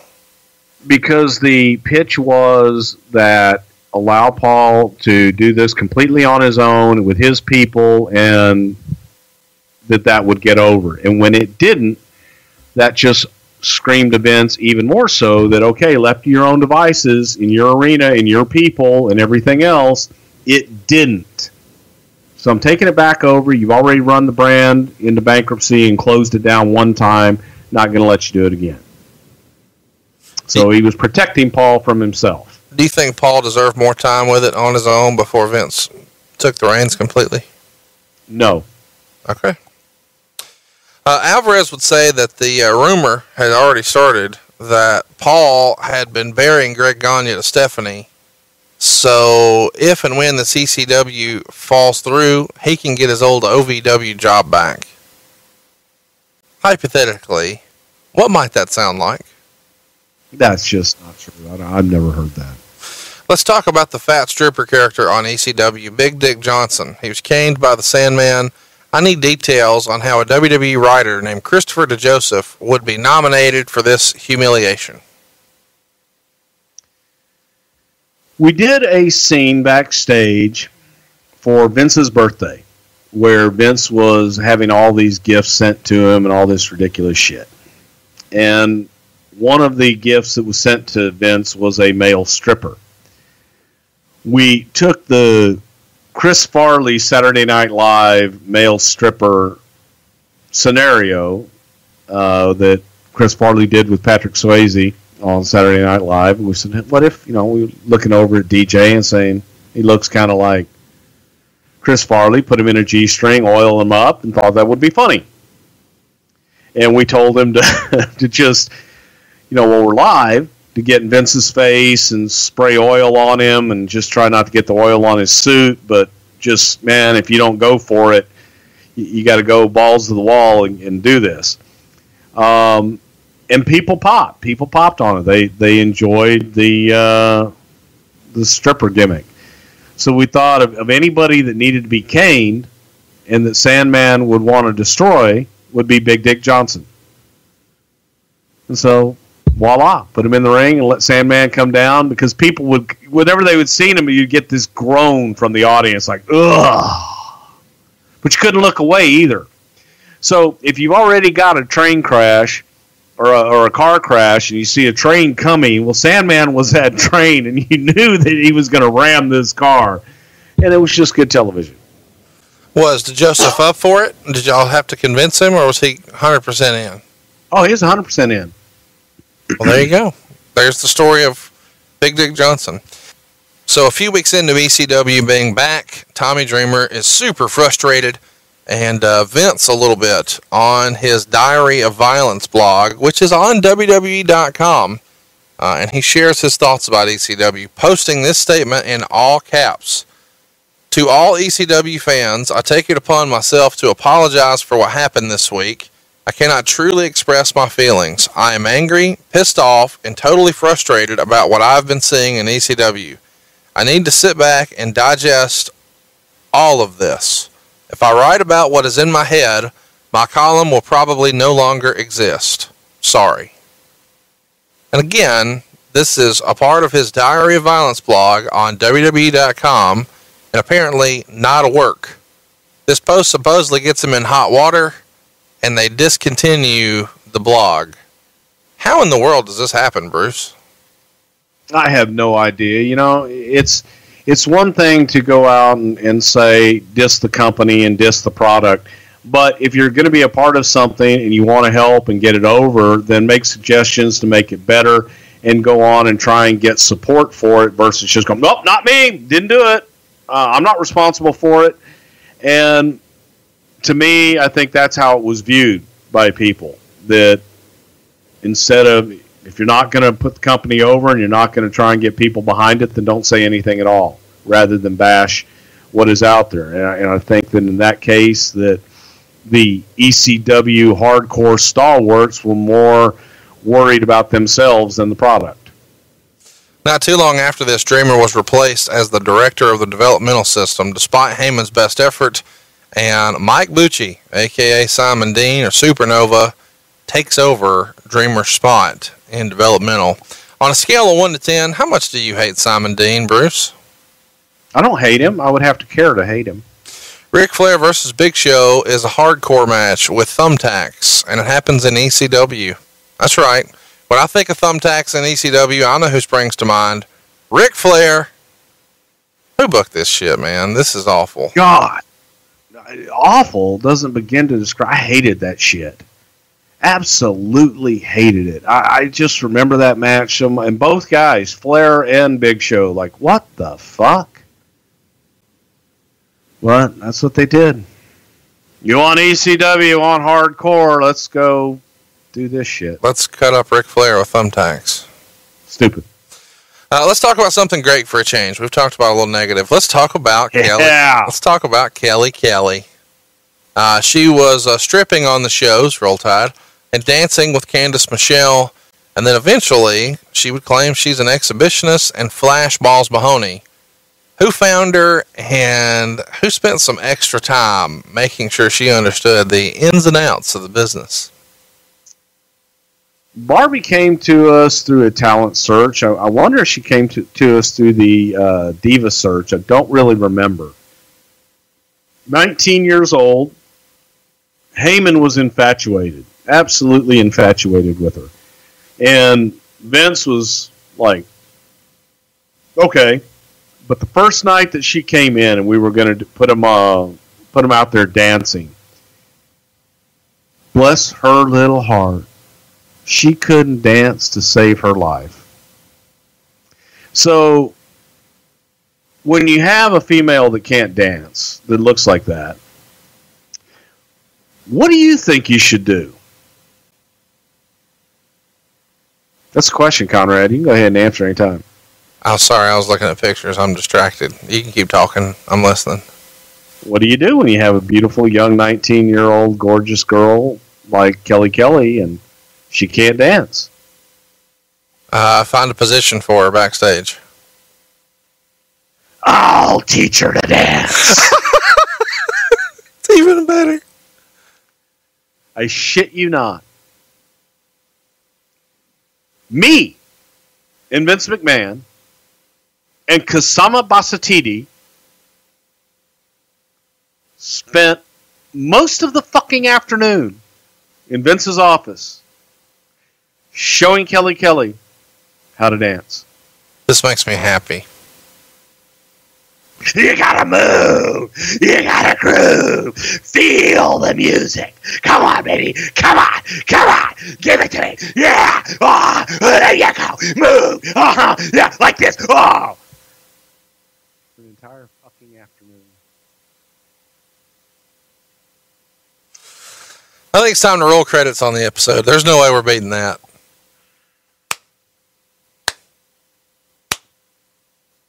Yeah. Wow. It was, and then got her out in front of everybody and got her dancing and so on and so forth. But it was his. I mean, he actually brought, and man, and again, it's the shit you remember sometimes. Some things I can't fucking recall for shit. Then there are certain things that are just etched in your mind. And you know those like plastic chairs that are all one piece? Yeah. Not folding chairs, but they're actually like a plastic chair. That's what he had her standing on, dancing in his fucking office. She could have fell easily. Oh, we were there to catch her. It was safe. I love you for that. But I was like, You gotta move. Come on. Shake it. Do it. Oh, yeah. Okay. There you go. Move. Oh, yeah. Just like that. and but Was she well liked in the back? Kelly? Yeah. Yeah, sweet as could be. That's nice, great. Really nice. I mean, too nice for the wrestling business. Well, that's great. Good. Yeah. Heyman's heel turn on air would happen, and he would essentially become a cult-like figure, like a cult leader, which is kind of natural fit for him, I guess. People have been making that whole Jim Jones drinking the Kool-Aid line about him for more than a decade at that point. So it seems like a natural fit. And instead of leading the crusade for ECW, like we've always heard, now he's trying to kill it, like Dr. Frankenstein trying to kill his monster. Eventually, he winds up in a match against Sabu in a TV main event and wins with some help from the Big Show. How do you think he did in his role here, instead of leading the charge for ECW, trying to kill ECW, which is essentially a rehashed idea that we've had 1,000 other times? Paul is an evil genius is easy. It's good. I liked it. By August, Kurt Angle was pulled off the road for his problems with his prescription pain medication, and not too long after this, parts ways with the company. You can hear all about that in our Kurt Angle episode, which is available now in the archives. His last match would be August 8th against Sabu. Bruce, doesn't this start to feel like this ECW relaunched is a bit snake bit? You've had your top three guys, Kurt Angle, Rob Van Dam, and Sabu, all within the course of a month either be arrested for drugs or released because of drugs. It just feels like this entire thing is snake bit here. Yes, it was snake bit, but maybe it was just an ill-conceived idea from the start. We probably should have just quit after the 2 reunion shows and been done with it, and maybe 5 years down the road do another reunion show or something. But to try and restart the brand, I think was not planned out well, but the opportunity presented itself on Sci-Fi, and we thought, hey, let's capitalize on this. How big of a hit to ECW was it at the time to lose Kurt Angle? It was a big hit to the whole company. Sure. Not just ECW, but just WWE as a whole. It was a big hit, and it was a big hit for Kurt Angle too. It just was a sad time. We should mention this silliness. Big Show challenged Undertaker at Saturday night's main event, and they have a Punjabi prison match at the Great American Bash. Whose idea was this style match? Who made the structure? And how did the Undertaker and Big Show enjoy this BS? Well, the motherfucker that made the structure obviously had never worked a day in their fucking life and never planned on fucking having to take a bump into it or work with it. God.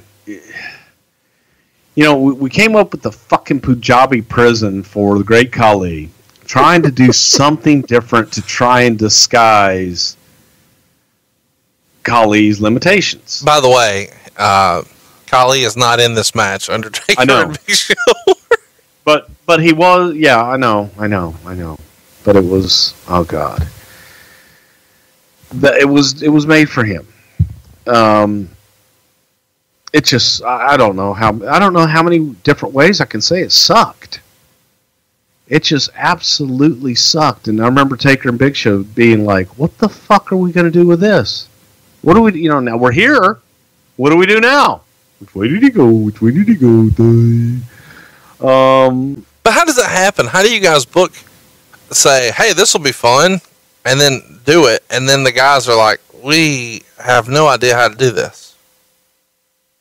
You figure it out when you get there. That's amazing to me. I think that happened recently with the House of Horrors match. Like, I think they had it on the sheet, and then nobody had really an idea of how they would do it, and then they just figured it out. But once upon a time, wrestling was you start and you work backwards.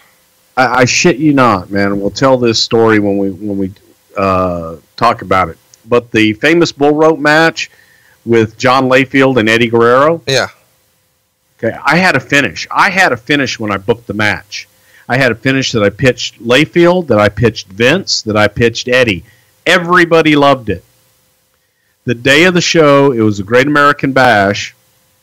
Vince was not there. And I remember being on the phone with him, and he says, I don't get the finish, pal. And I try to explain it to him over and over and over again. And he says, God damn it.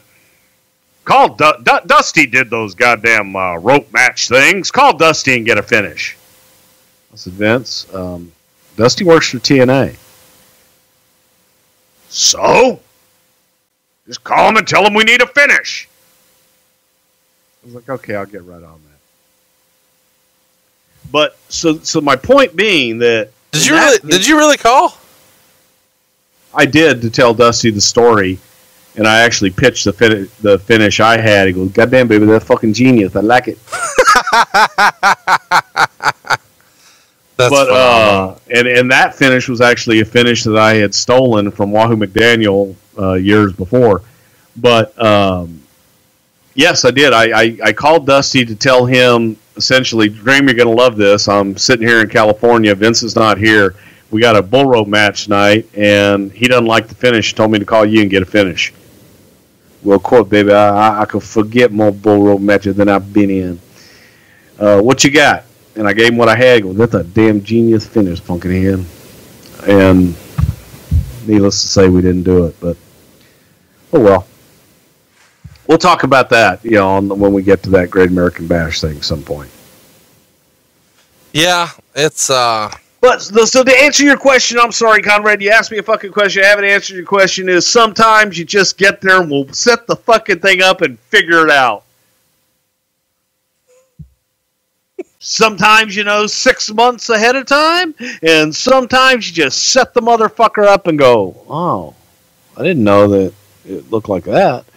Do you have a racist way to pronounce this cage match?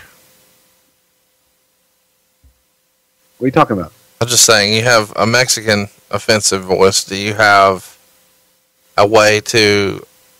Punjabi prison? You go to Punjabi jail.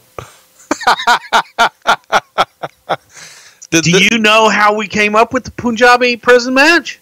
No, but I can't wait to hear. Check this shit out. Great Khali in real life was a fucking prison guard in India. And this is what it looked like? The Punjabi prison, it's made out of bamboo. That's amazing. Yeah. Did it sell a lot of toys? It had to sell a lot of toys, right? I think they did, as a matter of fact. But at least we didn't make him like the Punjabi big boss man. When you come calling down to Punjab, India, you better look around. You better think twice. I give you a hard time. Talking hard time. Oh, I can't breathe. Oh, this is our best show ever. Oh my god. Chubby big boss. I give you a hard time. Hard time. It's our best show. Oh my god.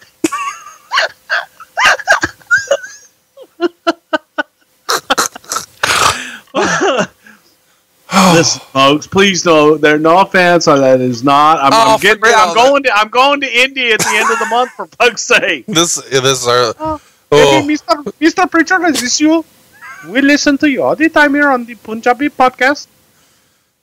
Oh, this was a good run. If they're going to murder you in India, you're going to get food poisoning and a tapeworm, and this is it for you. But I had a good time. I love fucking Indian food. I go down to cuisine of India at least once a month, man. And I get to buff it. Chicken tikka masala, vindaloo.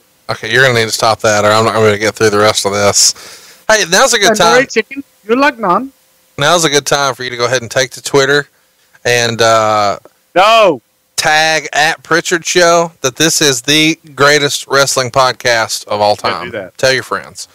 Paul Heyman did an interview with the UK Sun and said, quote, "The way things work with ECW is I have a staff, but I am the person responsible for presenting the ideas, whether they're mine or not, in a concise form to Vince McMahon. Then we discuss the show and take it from there." Who else would have been involved in those meetings, Bruce, besides Lagana? So it's Paul, Lagana, and who else is pitching ideas that ultimately Heyman would present to Vince? I think that was all the Paul staff. It was him and Lagana. I used to have to be in on the pitch meetings to Vince, whether it be in person or on the phone. So I would get everybody's stuff ahead of time, and then I would sit in on the pitches with Vince. Heyman would say in that same interview that everyone was disappointed in the first TV show, but they expected that going in. Quote, any other TV show would take a year just to put a pilot on the air, and we went from being an internet concept to a big television show in under just 2 months. So we lacked the time to adjust. Is it fair to say that here, Bruce, or is this kind of a cop-out? Because that's the way wrestling's always worked, has it not?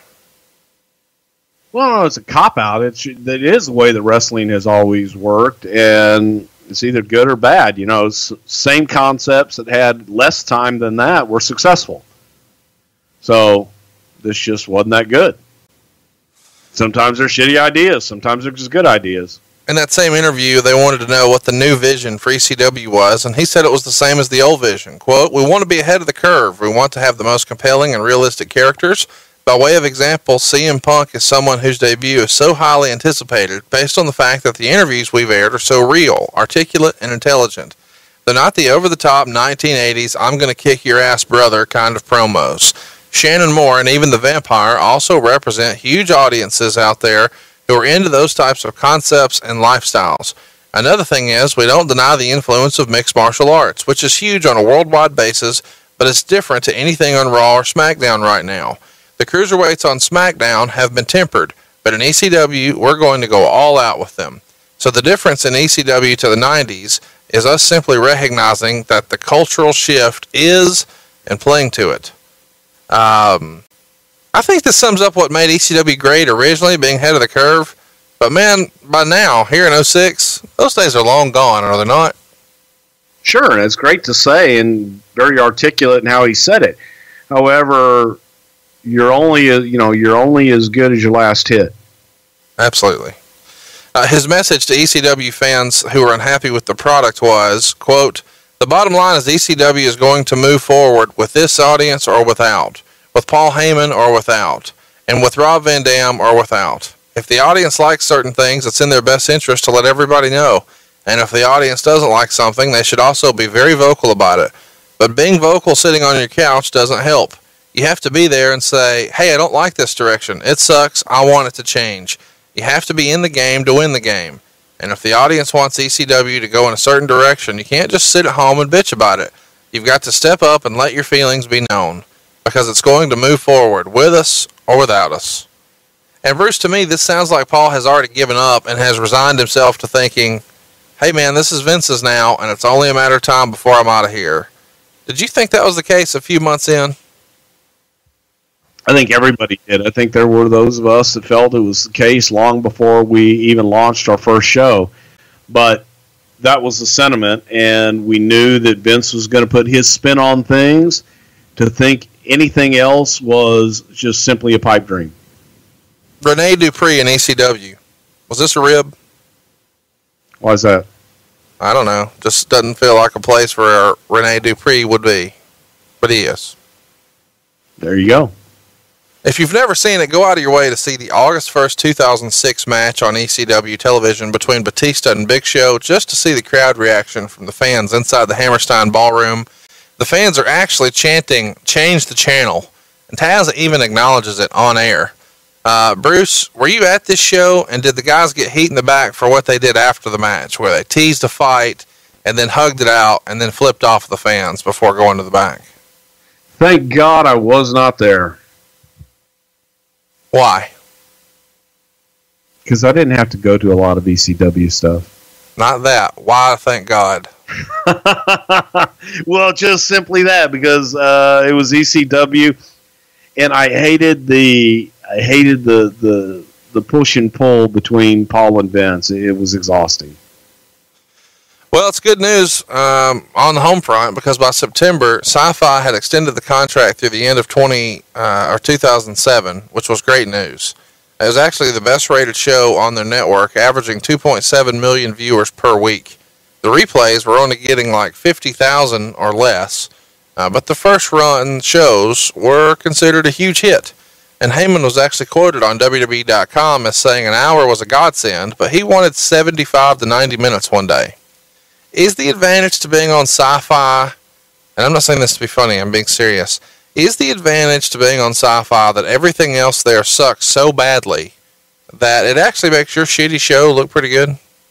Absolutely.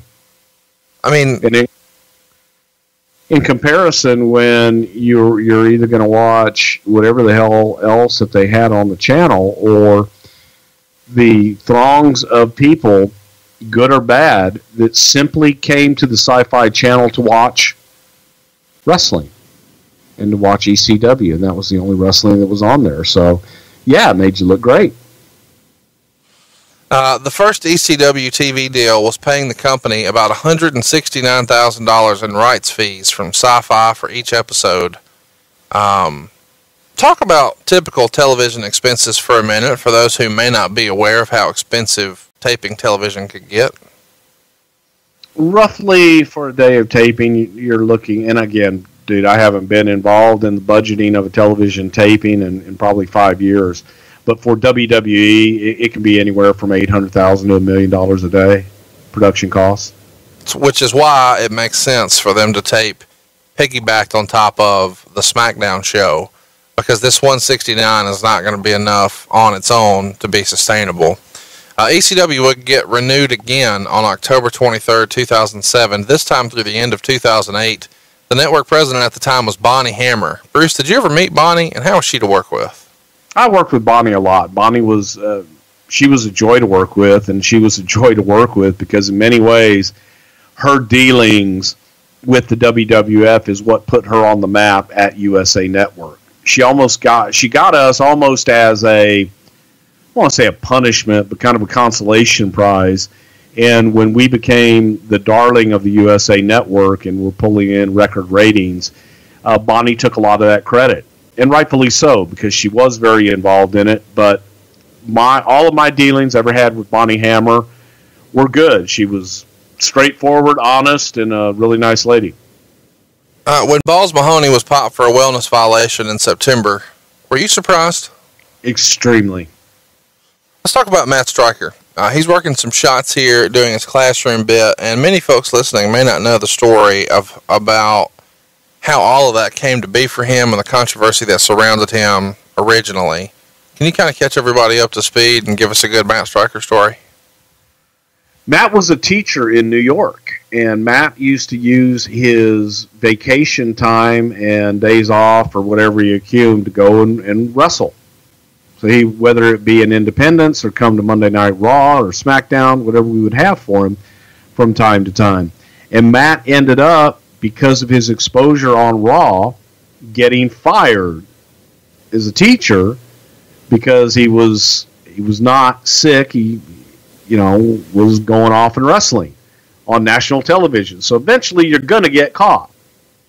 So we just use that to kind of turn him into a character on the TV. Let's talk about a line he once used on the show that was later attributed to Brian, but he got some major heat, and eventually the company had to apologize. This was right after Steve Irwin's death, the famous crocodile hunter from television. Anyway, Stryker said something like, "I wasn't stupid enough to go swimming with stingrays." Bruce, you're old school. Did you feel like this was good heat or worthy of an apology? Old school in me would say that it was good heat. Yeah. However, in the current day, probably worthy of an apology. We're so edgy, we issue apologies. Yeah. Booker T and Sharmell in ECW. Sounds make-believe, but it happened. How? I don't know. It just needed Booker and ECW, by God. I don't really remember how, other than it was simply, let's move Booker to ECW. By November, the decision was made to scrap all of the ECW house shows, and at the time, they were averaging 1,000 to 1,200 fans for each show, and the gates were only around $26,000 to $30,000. This is never a good sign when they're drawing 1,000 folks, and they just eventually do away with them. Is this kind of the beginning of the end, at least in your mind, that this is not going to be a real third touring brand? It was, and the idea even behind the third touring brand was to run strictly the Northeast, the hot spots of ECW, and to run the smaller venues. But as usual, it's like, why are we running these smaller venues? We should be running bigger venues. And the same problems that ECW originally had with not being able to draw in the larger venues and the larger markets happened to this brand of ECW, which people were not willing to support. So yeah, it was the beginning of the end. If it wasn't already, it will be now. December to Dismember 2006 is the company's only pay-per-view once they're relaunched as their own brand. Let's talk about this show for a minute. This is where the second title change would happen for the ECW World title. This time it would be Big Show losing the belt in an Elimination Chamber match. But that's not the story. The story is that it's one of the worst pay-per-views of all time. It only drew 90,000 buys on pay-per-view, of which only 55,000 were domestic. So process that. Only 55,000 people in North America purchased this. And 4,800 fans showed up to a building that was set up for around 8,000 in Augusta, Georgia. This is the end of ECW only pay-per-views forever, and it won Worst Major Show of the Year in the Observer fan poll, and that's hard to argue. On a scale of 1 to 10, Bruce, how would you rank this December to Dismember 2006 show? A negative 4 stars, sir. It's worth mentioning. Is that like a rating? Yeah, it is. It's worth mentioning that the Big Show wanted off the road here, and that's why they had him drop the belt. He's gotten into some back and knee problems, and wants off the road so badly that he's even stating publicly he's not going to re-sign a new contract, and he's walking away, even though he's making $1 million a year. This was 11 years ago. Do you remember the conversations with Show about retiring during this time, and why didn't it happen? Show was tired and beat up and just tired of being on the road and working every day. And as a giant, had a lot of wear and tear on his joints, and he just needed some rest. And Paul went through these phases. Paul White, he went through these phases of where he just would get beat up. And you have to give special consideration to a guy that's 7 foot tall and 400 plus pounds going out and punishing his body every single night. It doesn't heal the same way, and it's a lot more wear and tear than a guy that's 200 pounds and in great shape. So at this time, Paul just needed a rest. On the actual card itself, we have the Hardys defeating Eminem. By the way, not everybody on this pay-per-view is actually on ECW. Balls would go over Stryker, Elijah Burke, and Sylvester Terkay would go over the FBI. Daivari would go over Dreamer. Kevin Thorne and Ariel would defeat Mike Knox and Kelly Kelly. And in the main event, Bobby Lashley would win the Elimination Chamber, which featured Big Show, RVD, Hardcore Holly, CM Punk, and Test. The plan wasn't for Holly to be in the match. Sabu was advertised, but in storyline during the show, Sabu was shown as being attacked and then left laying in the back, so he was written out of the match. Usually this is done to cover an injury, but it was reported here that was not the case. And depending on who you believe, Vince McMahon was personally not happy with Sabu. He allegedly felt like Sabu didn't care about regular matches and only wanted to do stunts, which Vince didn't respect. Sabu was apparently indifferent at tapings and just rubbed folks the wrong way, and by folks I mean Vince. So he had Umaga squash him on TV prior to this, and now replaced him on the pay-per-view with Hardcore Holly. Allegedly, Heyman is upset at all this and feels Sabu would really shine inside the Elimination Chamber. The crowd agreed and chanted bullshit during the segment where Sabu was left laying to replace Holly. Now that is Brian Alvarez's testimony. Meltzer would say, contrary to what has been written elsewhere in the wake of Heyman's dismissal, Paul wrote the entire show, including all the eliminations in the main event, the crowning of Lashley as champion, and the removal of Sabu from the Elimination Chamber. Sabu is one of the many self-destructing guys. Apparently, there was a situation at the Nassau Coliseum where Sabu was unable to get through a promo. And by saying that, think of the length given to a Sabu promo. And Heyman went to Vince and suggested he be removed from the show. Sabu has not been fired, but needs time off and probably should be getting some sort of help. Vince did not change a number of things the day of the show, as has been reported. So, you were there. what's rumor, what's innuendo, what really happened, and specifically I want to talk about the Sabu situation. Because on the one hand, there's reports coming out that it's a Vince call and Heyman's upset. Meltzer says that's completely backwards. It was Heyman's idea because Sabu was not in a good place. Okay. Well, it's important to point out that during the show, at least a good part of it, I was not there. I was there in the morning. I was there for the meeting. I was there for the aftermath of the meeting. And then I went to the hotel because I'd had surgery done and my face was swollen and I was not feeling well. So I went back to the hotel to take a nap and I didn't come back until, I don't know, maybe 8, 9 o'clock that night. So for a lot of the crap during the day, I wasn't there, but I was there for the shit earlier in the meeting and the subsequent meeting after the meeting. This was a situation where Heyman didn't take Vince's suggestions and didn't make the changes that Vince had wanted him to make, and Vince was adamant getting his way, and Heyman was adamant to just buck the system, if you will. Heyman's idea originally on this, they talk about how Heyman wrote the show and blessed the show and all this shit. I believe Dave Lagana wrote the show, but Paul fought tremendously that the finish of the Elimination Chamber was that CM Punk gets in the ring and that Big Show taps out to the Anaconda Vice in 15 seconds. And then as everyone enters the Elimination Chamber, that CM Punk would place them all in the Anaconda Vice and make everyone tap out and become the ECW champion. That was Heyman's pitch. Vince was still stuck on, you mean to tell me that skinny little tattooed fuck is going to choke out the Big Show? The Anaconda Vice, sir. And that was all Vince heard. And Vince was furious that Paul was still fighting this one fight.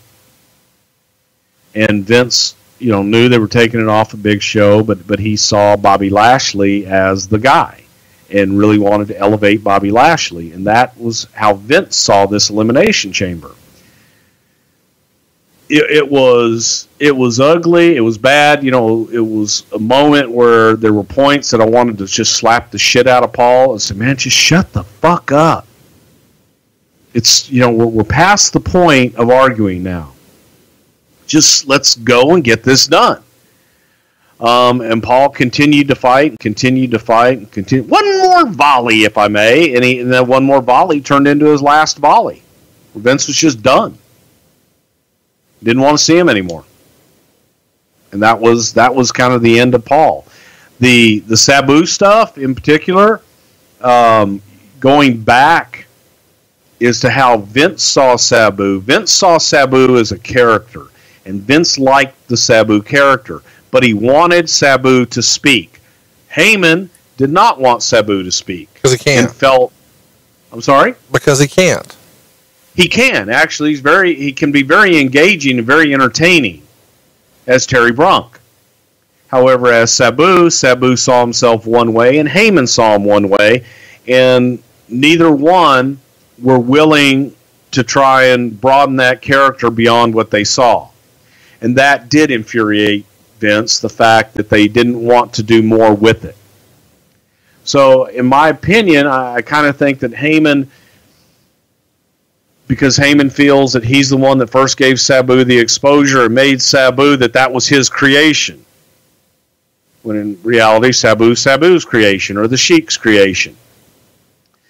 But Vince felt very strongly that Sabu as a character and speaking and elevating that character was the way to go. And both guys, Sabu and Paul, didn't feel that way. So I don't know if there was maneuvering behind the scenes on Paul's part, but it was always to take, not going to have him in the match, and that was done ahead of time. Meltzer wrote, "This was almost without question the worst promoted pay-per-view in company history." He says that a week out, only one match had been announced, and reportedly, Paul just wanted to announce the main event, kind of like they did in some of the old ECW days. And Vince always thought that the main event carried the show and is what should be hammered home on TV. But Dave says that this was taken to a new level, where just 2 days prior to the show, the WWE does an email blast announcing just 2 matches, quote, and much more. And they were asking $40 for this. Do you remember the promotion leading up to the pay-per-view and thinking this was the shits and just knowing this thing's going to bomb before you even walked in the building? It was the shits. It was the shits from the get-go. Doing the Elimination Chamber on an ECW pay-per-view, I didn't like because it was something that we had wanted to brand for Raw. There was just so many things about it that I personally didn't like, and it was hodgepodge, and they really didn't know what the hell they were going to do. And the show was almost being booked like a last-minute live television show. I didn't realize this until doing my research, but I discovered that the WWE tried to sign Bob Sapp for ECW. Supposedly a deal falls through there where Sapp wanted the ability to do both fighting and pro wrestling, but the WWE wanted him to be wrestling exclusive. If you're not really familiar, Bob Sapp set Japan on fire in the mid-2000s and was a huge draw over there. Some of the fighting over there, some of the mixed martial arts was not always on the up and up. There's been lots of rumor and innuendo about the Yakuza's involvement, which is the Japanese mafia, and their influence over the sport. And they made a superstar into Bob Sapp, and he became a pitch man and a spokesperson, and really took over the country for a few years as one of the biggest draws over there. But I didn't really realize that this almost happened, and that Bobby Lashley was kind of Paul Heyman's plan B if Sapp wouldn't come over. How do you remember this whole Bob Sapp deal coming about, Bruce? Well, I'll go back to the 90s and talking to Bob Sapp. I'd had conversations with Bob plenty of times. We actually brought Bob in, got in the ring and rolled around with my brother a little bit at the studio before Bob went to Japan, before Bob actually got into the business. He was also wooed by WCW as well. But Bob got the lure of Japan. They got him over there, and he became a big star. So Bob was somebody that we would every couple of years, his name would come up again, and we would talk about doing something with Bob Sapp that just never came to fruition. Nice guy, though, but it was never, I don't remember Bob Sapp being the guy to come in and be the champion here. It may have been discussed, but I don't remember it. I don't recall that being the thing here, because Vince saw Bobby Lashley as the guy. It's worth mentioning that the pay-per-view that caused all this problem with Paul Heyman, December to December 2006, got this in the Observer fan poll. Thumbs up, 0.8%. Thumbs down, 90.3%. Thumbs in the middle, 9%. What say you, Bruce? This is 2 thumbs down, am I right? I'm not going to. How do you get 0.8%? It's either thumb up or thumb down. Well, you had 3. How is it 0.8%? You had 3 people vote thumbs up. You had 353 people vote thumbs down. You had 35 people vote thumbs in the middle. Okay. Yeah, the show sucked. Meltzer wrote, another story is that the talent in ECW would go to Heyman with ideas, and Heyman would come back and say Vince McMahon nixed them. When the talent would later ask McMahon about those ideas, McMahon would say he had never heard them in the first place. You saw a lot of this over the years, Bruce. Does this sound right to you, that A, Paul would say he presented something he didn't, just because he didn't want to do it, or B, McMahon would babyface himself and put the heat on the other guy and act like he hadn't heard it, just to have a good relationship with the talent? I would have to probably guess that, based on experience, that the ideas were never pitched, because Vince would be one that would be all too ready if there was an idea that he didn't care for. He'd shit all over somebody it. Came to him, that he would be happy to explain to them why he didn't like an idea. He didn't shy away from that. It wouldn't be like, no, I never heard that. It would be like, no, I was told that. Here's why I don't like it. Okay. It was also reported Heyman was also blamed for mistiming the show and it ending 32 minutes early, but that aspect of timing a show goes through so many different people's hands before the show even starts. There are many who could have picked up on that timing mistake before the show, as well as it being clear when the show was going on. Allegedly, the show ending so early is one of the reasons so many folks demanded refunds of DirecTV.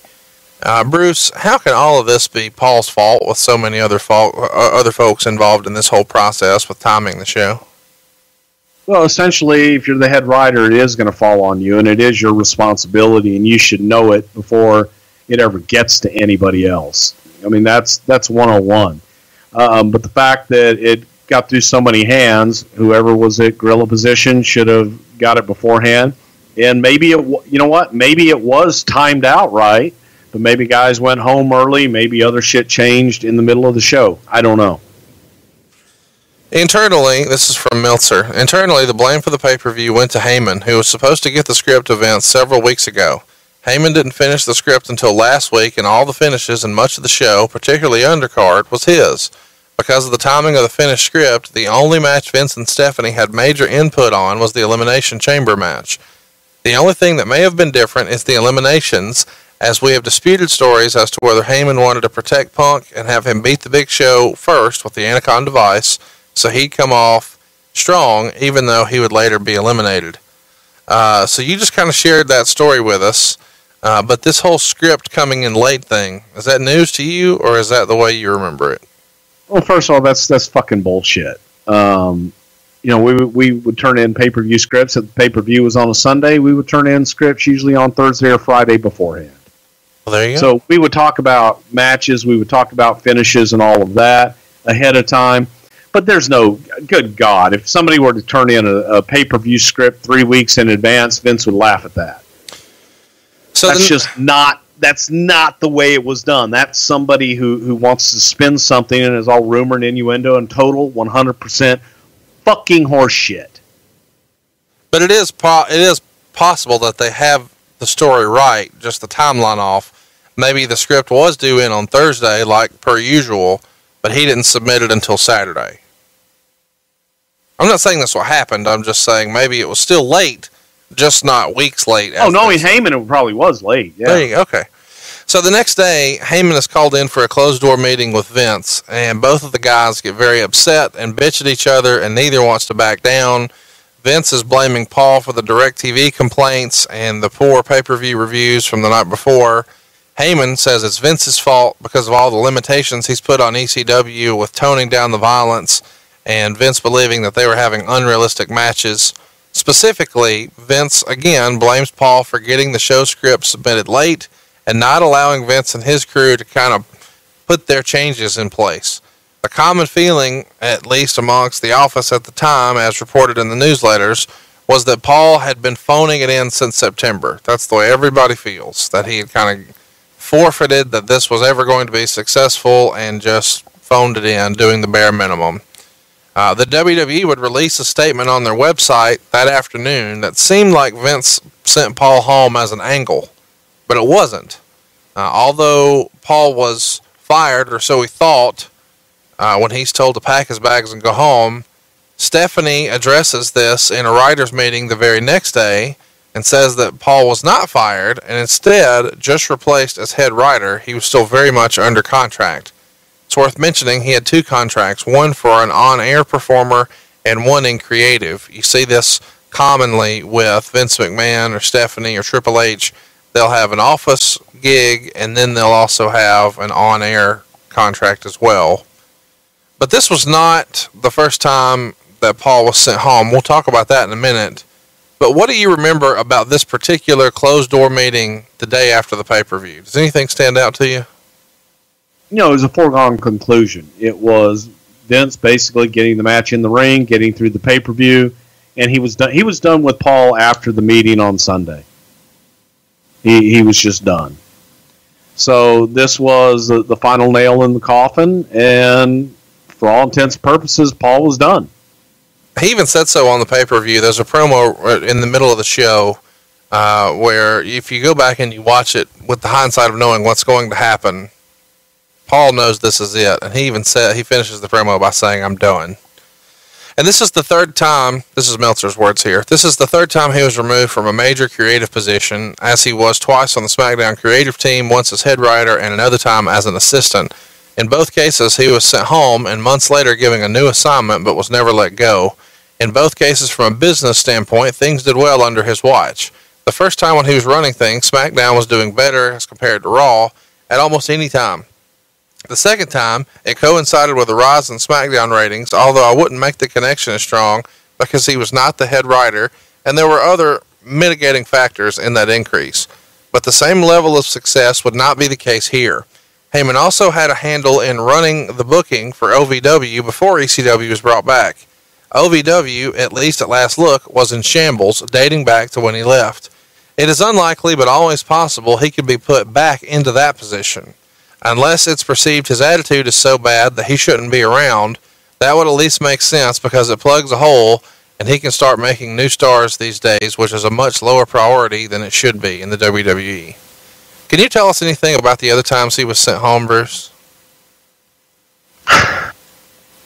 The first time that I remember Paul being sent home was for a pinch fight with Brian Gewirtz, which was just funny as shit. It was an internal deal that was just silly. It was just people having a disagreement in a meeting. I call it a pinch fight because it wasn't a fight. It was an argument that was absolutely silly. And the punishment was that he had to go home and that he didn't have to come to work. Still got paid. But while we had to cover all of his bullshit, he's sitting at home and we're doing all of his work. So, shit, punish me like that. And then, I don't even remember the other time, but I'm sure it was similar, just a Heyman misbehaving. Dave Lagana is seemingly going to take the spot of Paul Heyman here, kind of leading creative for ECW. What did you think of that decision to put Lagana in Heyman's spot? He was a natural guy to take that spot because he had been working with Paul on ECW. He had a passion for the product. So it was something he had an idea of where everything was going and could kind of hold it together, and he worked well with Vince. I think it's fair to say that this came down to Vince and Paul not being able to agree on what was best for ECW. But one thing we can all agree on is that our moms deserve the very best for this Mother's Day. Well, hell yeah. I mean, being a mom is pretty much a thankless job. I know that because I'm married to a mom. And I saw my mom go through it, and now I watch my wife, who just works tirelessly for our kids. And Mother's Day is our chance to show our appreciation to Mom. Absolutely. And when you send the 100 Blooms for Mom bouquet from proflowers.com this Mother's Day, you're going to make a real impression at home. It comes with a free glass vase for only $19.99 plus shipping and handling. And if you really want to make a statement, you can upgrade to a premium vase and include gourmet chocolates for just $10 more. Yeah, but maybe the best of all is that Pro Flowers makes this fast and easy. And you know I like fast and easy. And you just choose the delivery date you want. Pro Flowers does the rest. They're guaranteed to arrive fresh and beautiful and stay that way for at least 7 days or your money back. I've used Pro Flowers for years because they do make it easy, and I don't have to call anyone and feel like I'm dealing with amateurs. Pro Flowers, these guys are pros. They get it right every single time.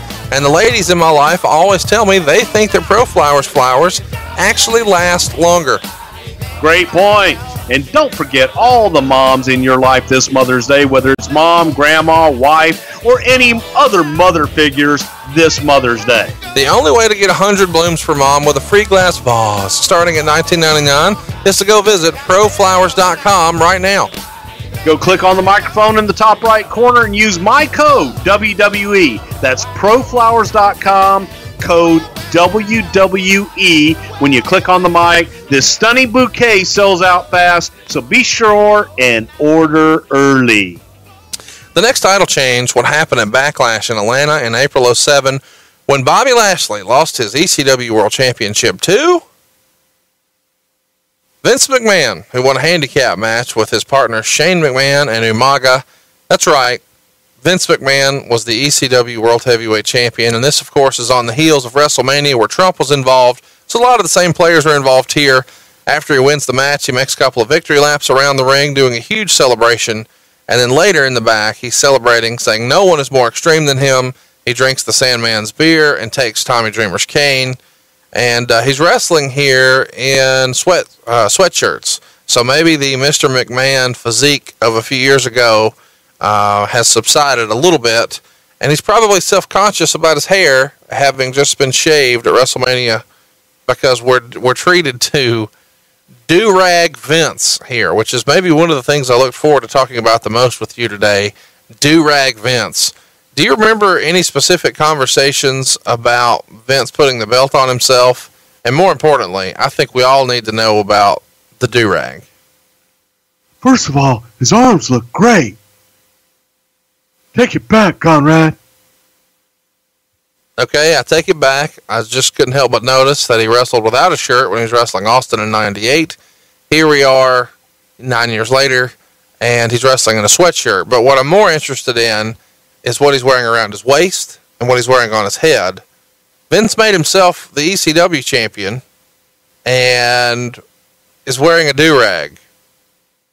Talk me through this. Well, I wanted him to wear a mask with a wig shaved into the top of it so that you wouldn't see his bald head, but he felt that was silly, so he put a do-rag on. Do-rag. Do-rag. Hey, Vince, I got an idea. How about do-rag? How does Vince get the green light to put the belt on himself? I mean, who's saying, oh, it's a great idea, boss? This is an excellent idea, boss. Well, Lagana was the head writer. I guess it was Lagana. Lashley would get his revenge at ECW One Night Stand in June '07 when he won the title back in a 12-minute street fight in Jacksonville, where Shane and Umaga were again involved, this time with tables, chairs, and trash cans. Somewhere in the match, Vince found a hammer. What does Vince McMahon do with a hammer in a street fight? Well, he chokes a man with it, of course. That match took place right before a pudding match between Melina and Candice. Bruce, what was your favorite pudding match? Probably this one. How Vince McMahon is it to choke a guy with a hammer? I know. You'll get a hammer, and then you rear it back, place it around his throat, and choke the life out of him.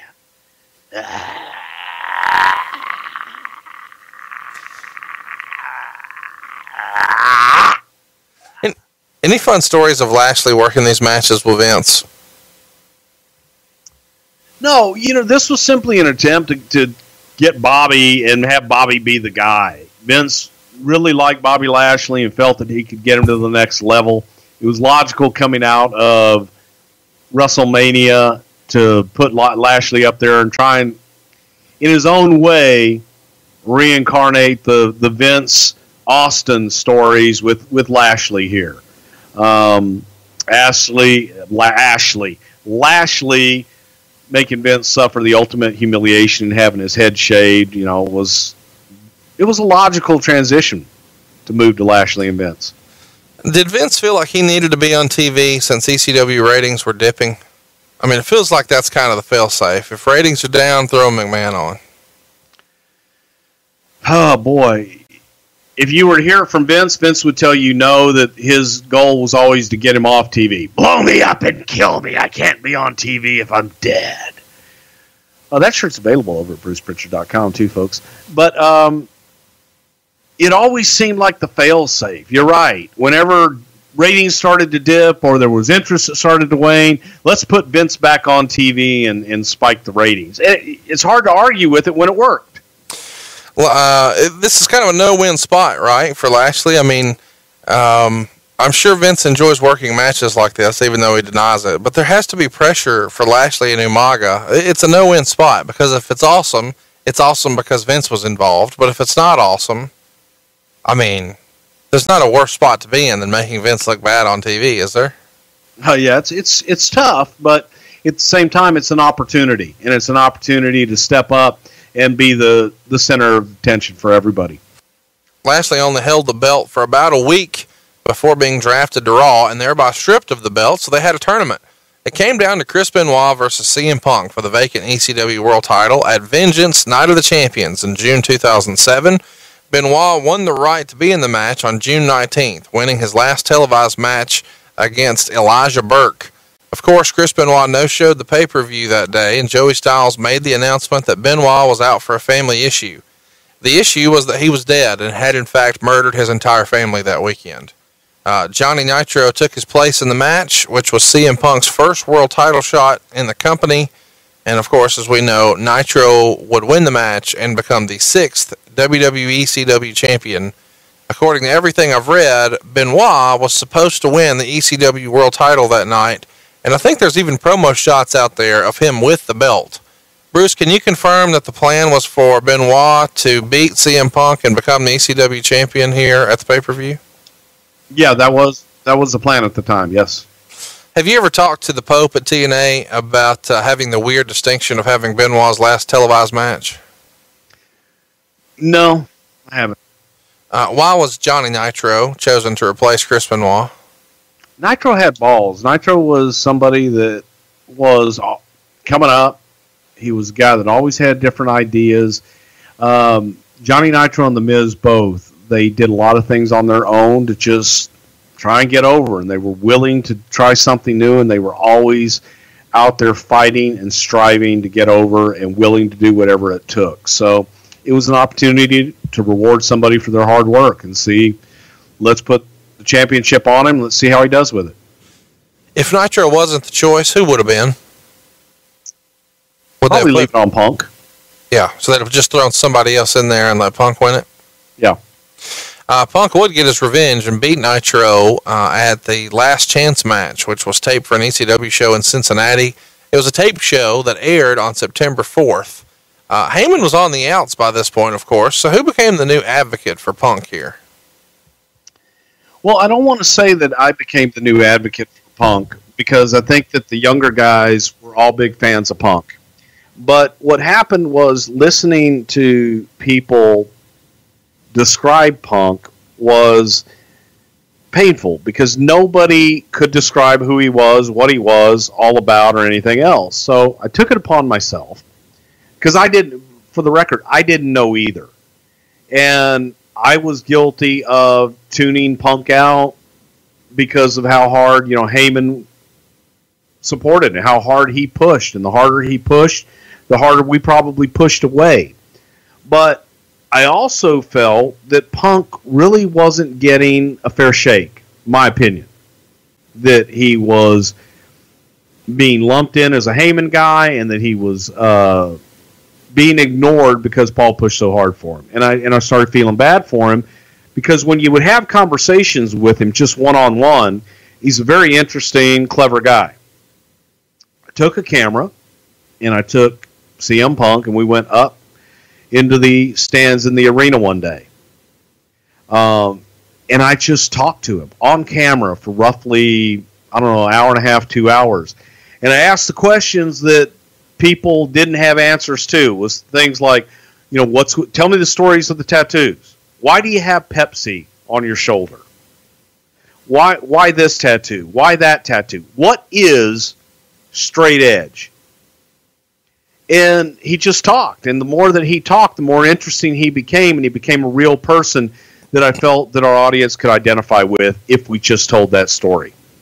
The next ECW World Champion would be Chavo Guerrero when he beat Punk in a no-DQ match in January 2008 in Virginia. At the time, Chavo was a SmackDown wrestler, so the title was shared on both shows.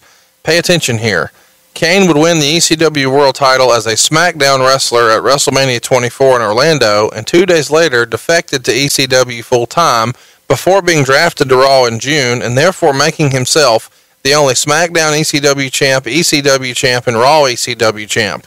This and $1.09 will get you something on the dollar menu at the drive-thru. How silly is this nonsense, Bruce? If you're in Tennessee and have the ability to vote for Glenn Jacobs as mayor, please do so. I'm sure he'll do great. Mark Henry of ECW won a triple threat match between Kane of Raw and the Big Show of SmackDown, which means the ECW title is now exclusive to ECW again after the Night of Champions in June 2008. That makes no sense. They go about 8 minutes, and this is 3 Hall of Famers, but again, all 3 brands were represented. What did you think of the match here? Well, I personally didn't think it was that bad. A couple of months later, Matt Hardy wins a scramble match to win the title. This happens at Unforgiven 2008 in Cleveland. He's in there with Fit Finlay, The Miz, Chavo Guerrero, and Mark Henry in a 20-minute match to open the show for the title. What did you think of this scramble at Unforgiven 08? Glad it's over. Once Bruce was gone, the other champions for ECW would include Jack Swagger, Christian twice, making him the only 2-time WWE ECW champion, Tommy Dreamer, and Ezekiel Jackson. Were you watching any of this, Bruce? I was a little bit on the fringe. In October 2007, a talent exchange started between SmackDown and ECW. Obviously, ECW was being taped at the same time as SmackDown, but this is in response to the falling ratings, which were down to a 1.2 at the time. Originally, they were hoping for a 3. They were happy with a 2, and now they're barely at a 1 by the fall of 2007. And this talent exchange would again happen with Raw in September of 2008. At this point, though, Bruce, with all of this silliness, what's the point of the different brands? An infusion of new and different talent and trying to make the ECW brand unique, that it had not just ECW exclusive talent, but also talent from Raw and SmackDown. It's unique in that it has what all of our other shows do. They would eventually stop all this silly exchange nonsense with the 2009 draft. Hey, Bruce, knock, knock. Who's there? Braden Walker. Who? Exactly. Let's take a minute to talk about the historic run of Braden Walker, who was a part of a prominent TNA tag team that I enjoyed called America's Most Wanted. He was tagging there with James Storm, and many folks thought Chris Harris would be the bigger star of the two. He worked with TNA from 2002 through January of 2008, and just a few weeks after that, signed with the WWE. He debuted on ECW TV in July 8th, actually, of 2008, and he makes a debut not as Chris Harris, but as Braden Walker, defeating Armando Estrada. He would be cut less than a month later. What the hell happened to Chris Harris here, Bruce? Well, the guy that you were a fan of in TNA, and the guy that we had seen in TNA, and the guy that was hired several months before, didn't show up. Some other guy showed up, out of shape, much heavier, and lacking any personality. So when Chris came in, he was just a lot heavier, and he didn't even look like the same guy. He had put on so much weight. But what did Vince think of him? He didn't. Yeah. It was tough, man. We tried to do the initial vignette with him introducing him, and that was absolutely like pulling teeth. I think after about an hour and a half, Ed Koski came and got me and said, "Can you please come help? I don't know what else to do, but it's not working." And I got there, and then Vince followed, and we all looked at each other and looked at Johnny like, what the fuck happened to Chris Walker? He just didn't, I don't know, man. He didn't train. He wasn't in ring shape. I guess all the personality there was James Storm. When Sci-Fi renamed itself Sci-Fi, SYFY, the WWE changed the name of their show to ECW on Sci-Fi. And they did this as a solid for the network. This happened once you were gone, but I at least wanted to make mention of it. And the company did send some talent over to other sci-fi shows like Ghost Hunters. Bruce, did you ever watch any of those shows? No, I didn't. I talked to Chris Jericho about his fascination with sci-fi, but don't share the same fascination. Let's talk about some commentators quickly. Let's start with Joey Styles and Taz. What did you think of that combination when they first started doing the ECW TV shows? I thought it fit for the ECW brand because you immediately identified Taz and Joey both as ECW guys, so it gave a familiarity, and I thought it worked. Joey Styles quits on Raw, and his last gig on air is April 8th, 2008 for ECW. Why was he coming off TV here? To head up WWE.com and be able to focus all of his time and energy to the website. He's replaced by, and I don't know when we'll talk about him again, Mike Adamle. Who in the hell hired this guy, and why did Vince like him? Give us some of the hilarity we didn't see on TV that I just know in my heart exists. Mike Adamle is a great guy. Wonderful guy. He was a great pro football player. My first experience with Mike Adamle was a pilot that we did back in 1988. There was a boxing pilot that Mike Adamle was the host of with Tex Cobb, Randall Tex Cobb. And, boy, there's some crazy stories there. But Mike, we used him for that. And then later on, he did the XFL, and this was another opportunity. He looked good, was a sports guy. So Vince hired him as play-by-play guy. Was his favorite wrestler Jeff Harvey?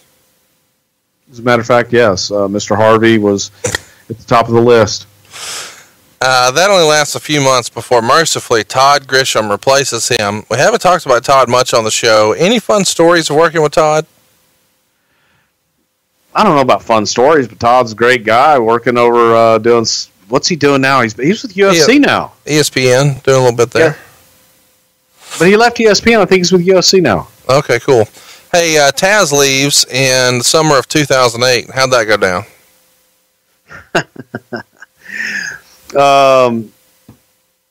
Taz just, being Taz, contract disputes and things of that nature. So it was time Taz wanted to go.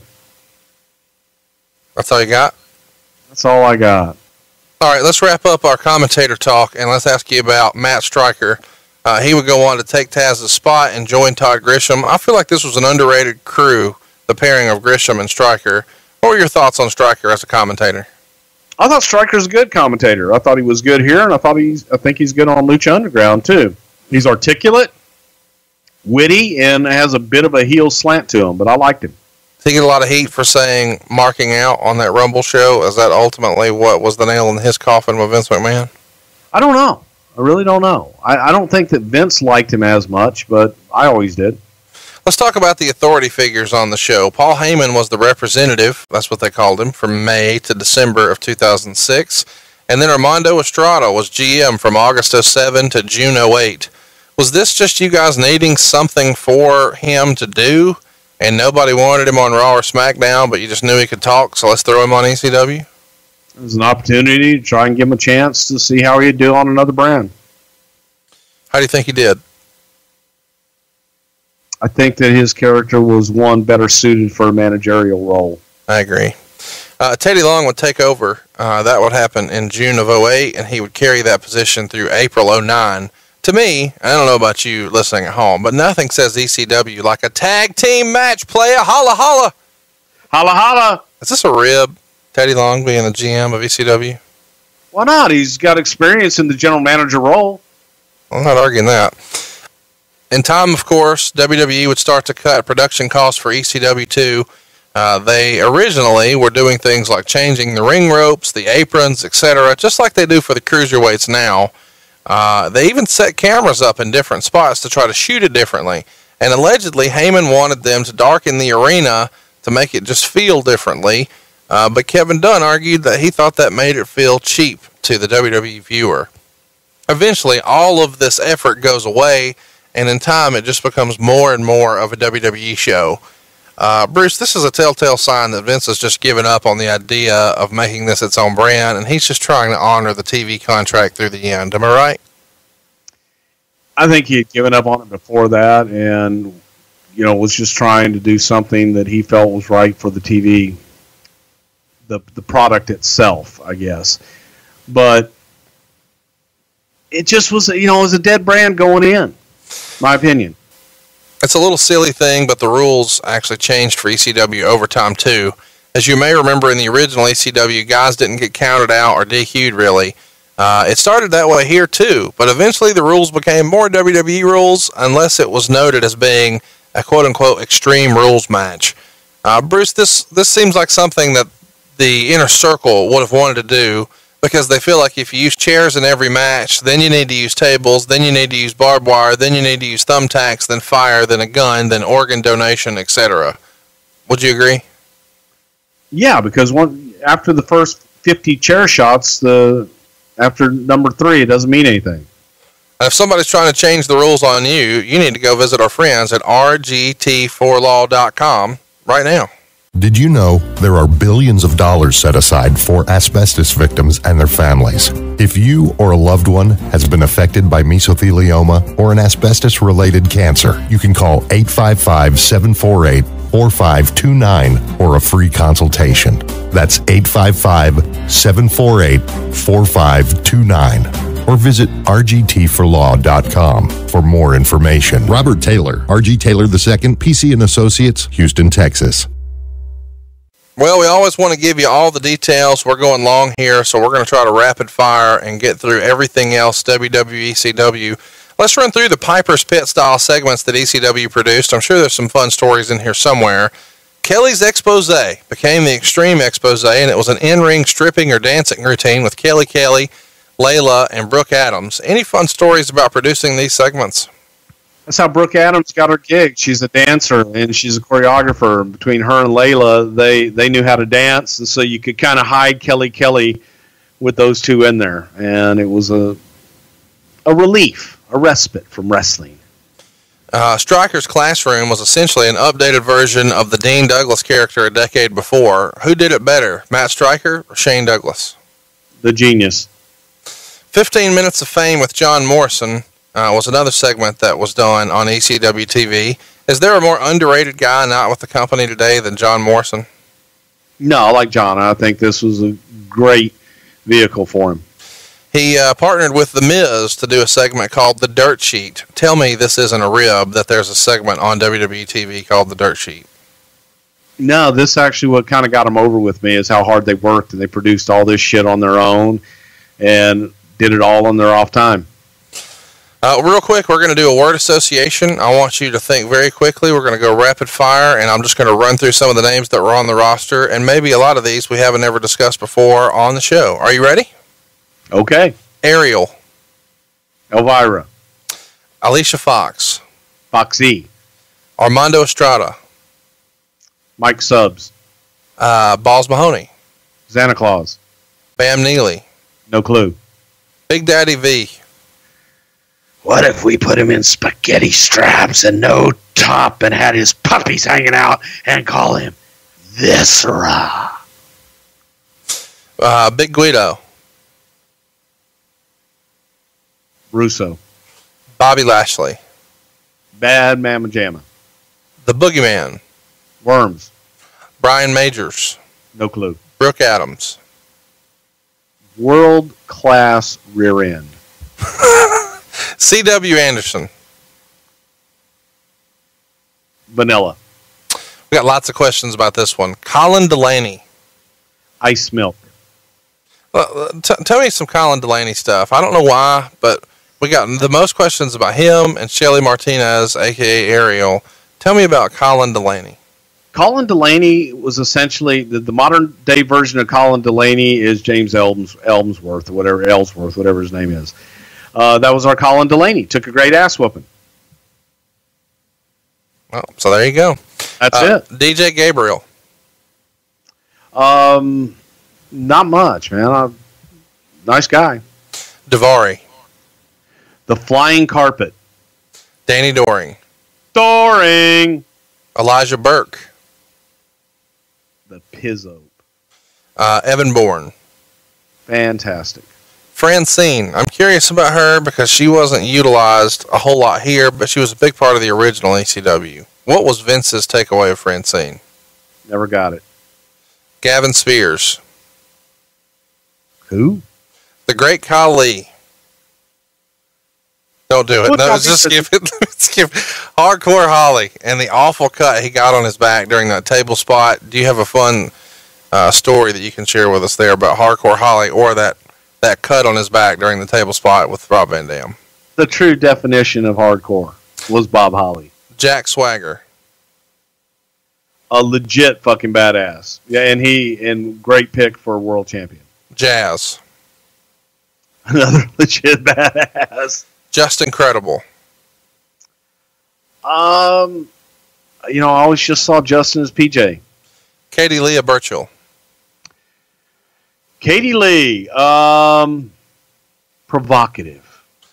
Kevin Thorne. Okay. Kofi Kingston. Jamaica man. Kofi was ahead of his time. Layla. Too nice for this business. Lena Yoda. Lena Yada. The shits. Mike Knox. Mike Knox was the guy that Paul Heyman wanted to make the ECW champion and build the brand around. And? The bell rang. No, Mike is a nice guy, but it just didn't have it.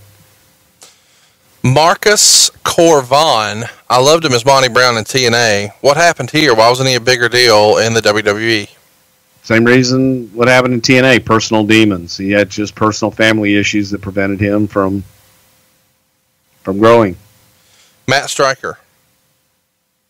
Underrated. Nunzio. One of my favorite people in the whole world. Wow. Give us a Nunzio story. Just one of those. Nunzio's the kind of guy you could always count on to have a smile on his face and be positive even when the world's falling down around him. Just a really great guy. Paul Burchill. Arr, the pirate, matey. Why didn't he make it? I think that Paul was missing that second gear or third gear. Rebecca. I have no idea who that is. Ricky Ortiz. Don't remember Ricky. Is Ricky Ortiz, what's his name now? Mil Muertes? I don't know what you're saying. Right? No. Shit, Ricky Ortiz. He ended up with Layla. I think they're married now, and he's a shoot fighter. He was a funny son of a bitch. He should have been a comedian. Okay, there you go. That's not what I expected. Roadkill. Nice kid. Just, again, same thing, man. Couldn't find that second and third gear. Sabu. Ahead of his time. Shannon Moore.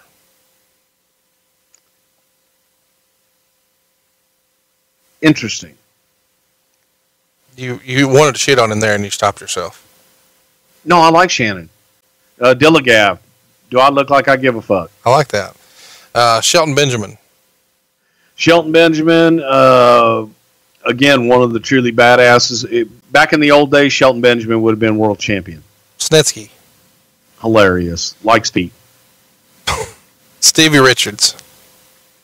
Takes himself too seriously. Super crazy. Super loco. Super crazy. He's another guy. Just wonderful, man. Always has a smile on his face. Fun to be around. Sylvester Turkey. Belonged in Japan. Tiffany. Live and in living color. Taryn Terrell, man. She's great. Tony Mamaluke. Don't really remember him. Zack Ryder. Gotta love him. Woo, woo, woo. It's woo, woo, woo, bro. That's what I said. You said woot, woot, woot. It's not woot. woot. Woot. No, I didn't say. There was no T. I said woot, woot, woot.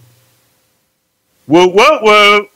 You're getting it. I'm going to have to teach you how to do this a little later. Hey, Zach knows. Sure he does. Let's get to some questions from Twitter. I'm with Thoughts asks, there was an episode of ECW where the final 5 minutes had no commentary as Adam Lee and Taz walked to the back. What the hell happened? In the middle of the show, Vince calls me over to come sit next to him, and he says, what do you think would happen if Adam Lee just got up and walked off? I said, Taz would be lost. And he says, think we could do something with it? And I'm just looking at him, where are you going? And he pushes the thing down and says, Mike, this is Vince. No one else can hear me. I want you to take your headset off, get up, and walk out. Don't walk up the ramp, walk through the people and come back to the back. And he did it. And I met him at the back, and Vince told me, go meet him and bring him to my office, tell him he's not in trouble, but just keep him in my office and don't let anybody in. So I met Mike, and he comes back, and he was scared to death, thinking he had done something wrong. And I said, just chill, man. Everything's all right.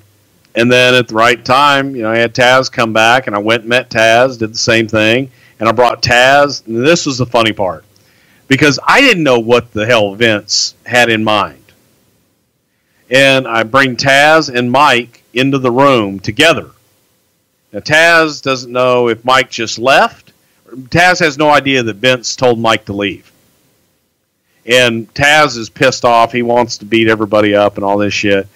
But I said, I need you guys, just wait here. Vince will be back. And then Vince comes back and, tells them, maybe we can get an angle out of this. It's like, you guys, and just went on to some half-cocked, people will think this is a shoot, that Adam Lee just left. And then Taz, you got pissed off and left. And we have no commentary, which was the best 5 minutes of ECW commentary in the history of ECW.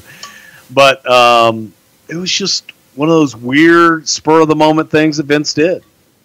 Tony Barker asks, do you have anything on Sylvester? He was pushed mildly, and then he disappeared. What happened? I think Sylvester was just missing that personality to bring him out over the top. He was a very soft-spoken guy, saw himself as Bruiser Brody, but didn't know how to turn the volume up. Another from Tony. Who came up with the initial concept for Paul and Katie Lee, and why were plans changed regarding the implied incest? That was actually Katie Lee and Paul's idea that they pitched us, and we tried it, and just incest is not a good topic to but we're cool put out there. We're cool with banging corpses, but incest is just too far. God damn, pal. One last question here, Bruce. Even in ECW, why was Finlay never given a run with the title? Was he just viewed as being the good hand on the brand, helping get over the newer guys? You got to be able to talk. And you feel like the company didn't have any confidence in his ability to do a promo, so therefore they wouldn't put the strap on him? If it wasn't a promo guy. What's your favorite Bobby Lashley promo? The one that I did with him in Impact Wrestling when I first came in. Okay. Just making a point. Travis Brown wants to know, why didn't the WWE ever use TV titles? Because TV titles are stupid, and it was only a 1 hour show, and Vince didn't like tag teams. Well, there you go. That's the most honest answer I think we're going to get this year. This is one of my follow-ups, though. Who designed the awful world title? I know that you guys had a guy in Atlanta at AFX Studios, Andre. He made it, but it feels like one of the uglier world championship designs in the history of the company. Do you know who was involved in that process? Would have been Creative Services. It's worth mentioning that while Bruce wasn't there when ECW died in 2010, the show that replaced it was NXT. And I attended my first NXT house show back in like March of 2015, and the crowd very much reminded me of an ECW crowd. It was certainly that same demographic, and it was a fun time. So while ECW may be dead, it certainly lives on in spirit. King of the Ring 1993 is poll option number 1. We're going to keep with this King of the Ring theme. We're going to keep it going. King of the Ring 1994. This one took place in Baltimore, and this is probably most notable for the very stinky main event, which was Rowdy Roddy Piper taking on Jerry Lawler. But also, it was the coronation of Owen Hart when he became the King of Hearts, taking on Razor Ramon. On the undercard, he had phenomenal matches with 1-2-3 Kid as well. We've also got Jeff Jarrett. Anything about Jeff Jarrett in this time is always fun for me. What might we talk about? Oh, it's worth mentioning. The WWF title was on the line. Diesel with Shawn Michaels taking on Bret Hart and Jim Neidhart.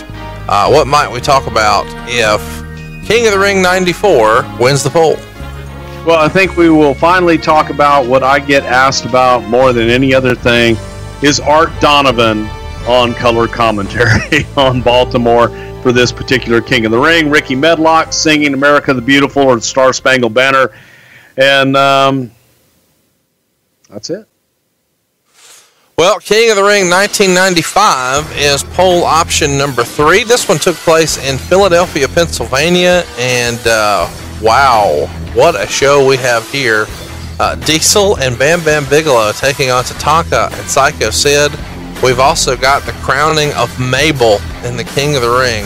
Bret Hart and Jerry Lawler is probably the most famous show or match on the show. And we've also got Savio Vega taking on the Roadie with Jeff Jarrett. That is going to be fun. Other folks on the card, IRS, Yokozuna, Bob Holly, lots of stuff we could talk about in King of the Ring 95. What might we talk about if King of the Ring 95 wins? A very pivotal point with Mabel defeating The Undertaker in the King of the Ring. What happened in that match to cause just a stir and an unlikely chain of events that a lot of people have never really heard the true story behind. But also we're going to talk about the vignettes that we did with Jerry Lawler over at the Medieval Times, preparing for the Kiss My Foot match, which was absolutely classic. Absolutely. Nobody can argue that. We've also got King of the Ring 1996, and this is probably something we get asked about more than any other. It's Milwaukee, Wisconsin, and in the main event, we've got Shawn Michaels taking on the British Bulldog, but that's not what everybody's really interested in. They want to hear about the time Stone Cold Steve Austin won the King of the Ring. Was it supposed to be Triple H up front? Things change. Stone Cold wins. Along the way, hits a bump in the road, has to go to the hospital in the middle of the show, but comes back, takes out Jake Roberts, who is the elder star who's returned, now is a babyface gimmick, trying to save people, and cuts a promo that set the wrestling world on fire. Also on the undercard, we've got Ahmed Johnson in action against Goldust, Mankind taking on The Undertaker. How's this for a match? Ultimate Warrior and Jerry Lawler, the Smoking Guns and the Godwins. We've also got Stone Cold and Mark Mero, and Jake Roberts and Vader. What might we talk about? Well, what are we going to talk about when King of the Ring 1996 wins the poll?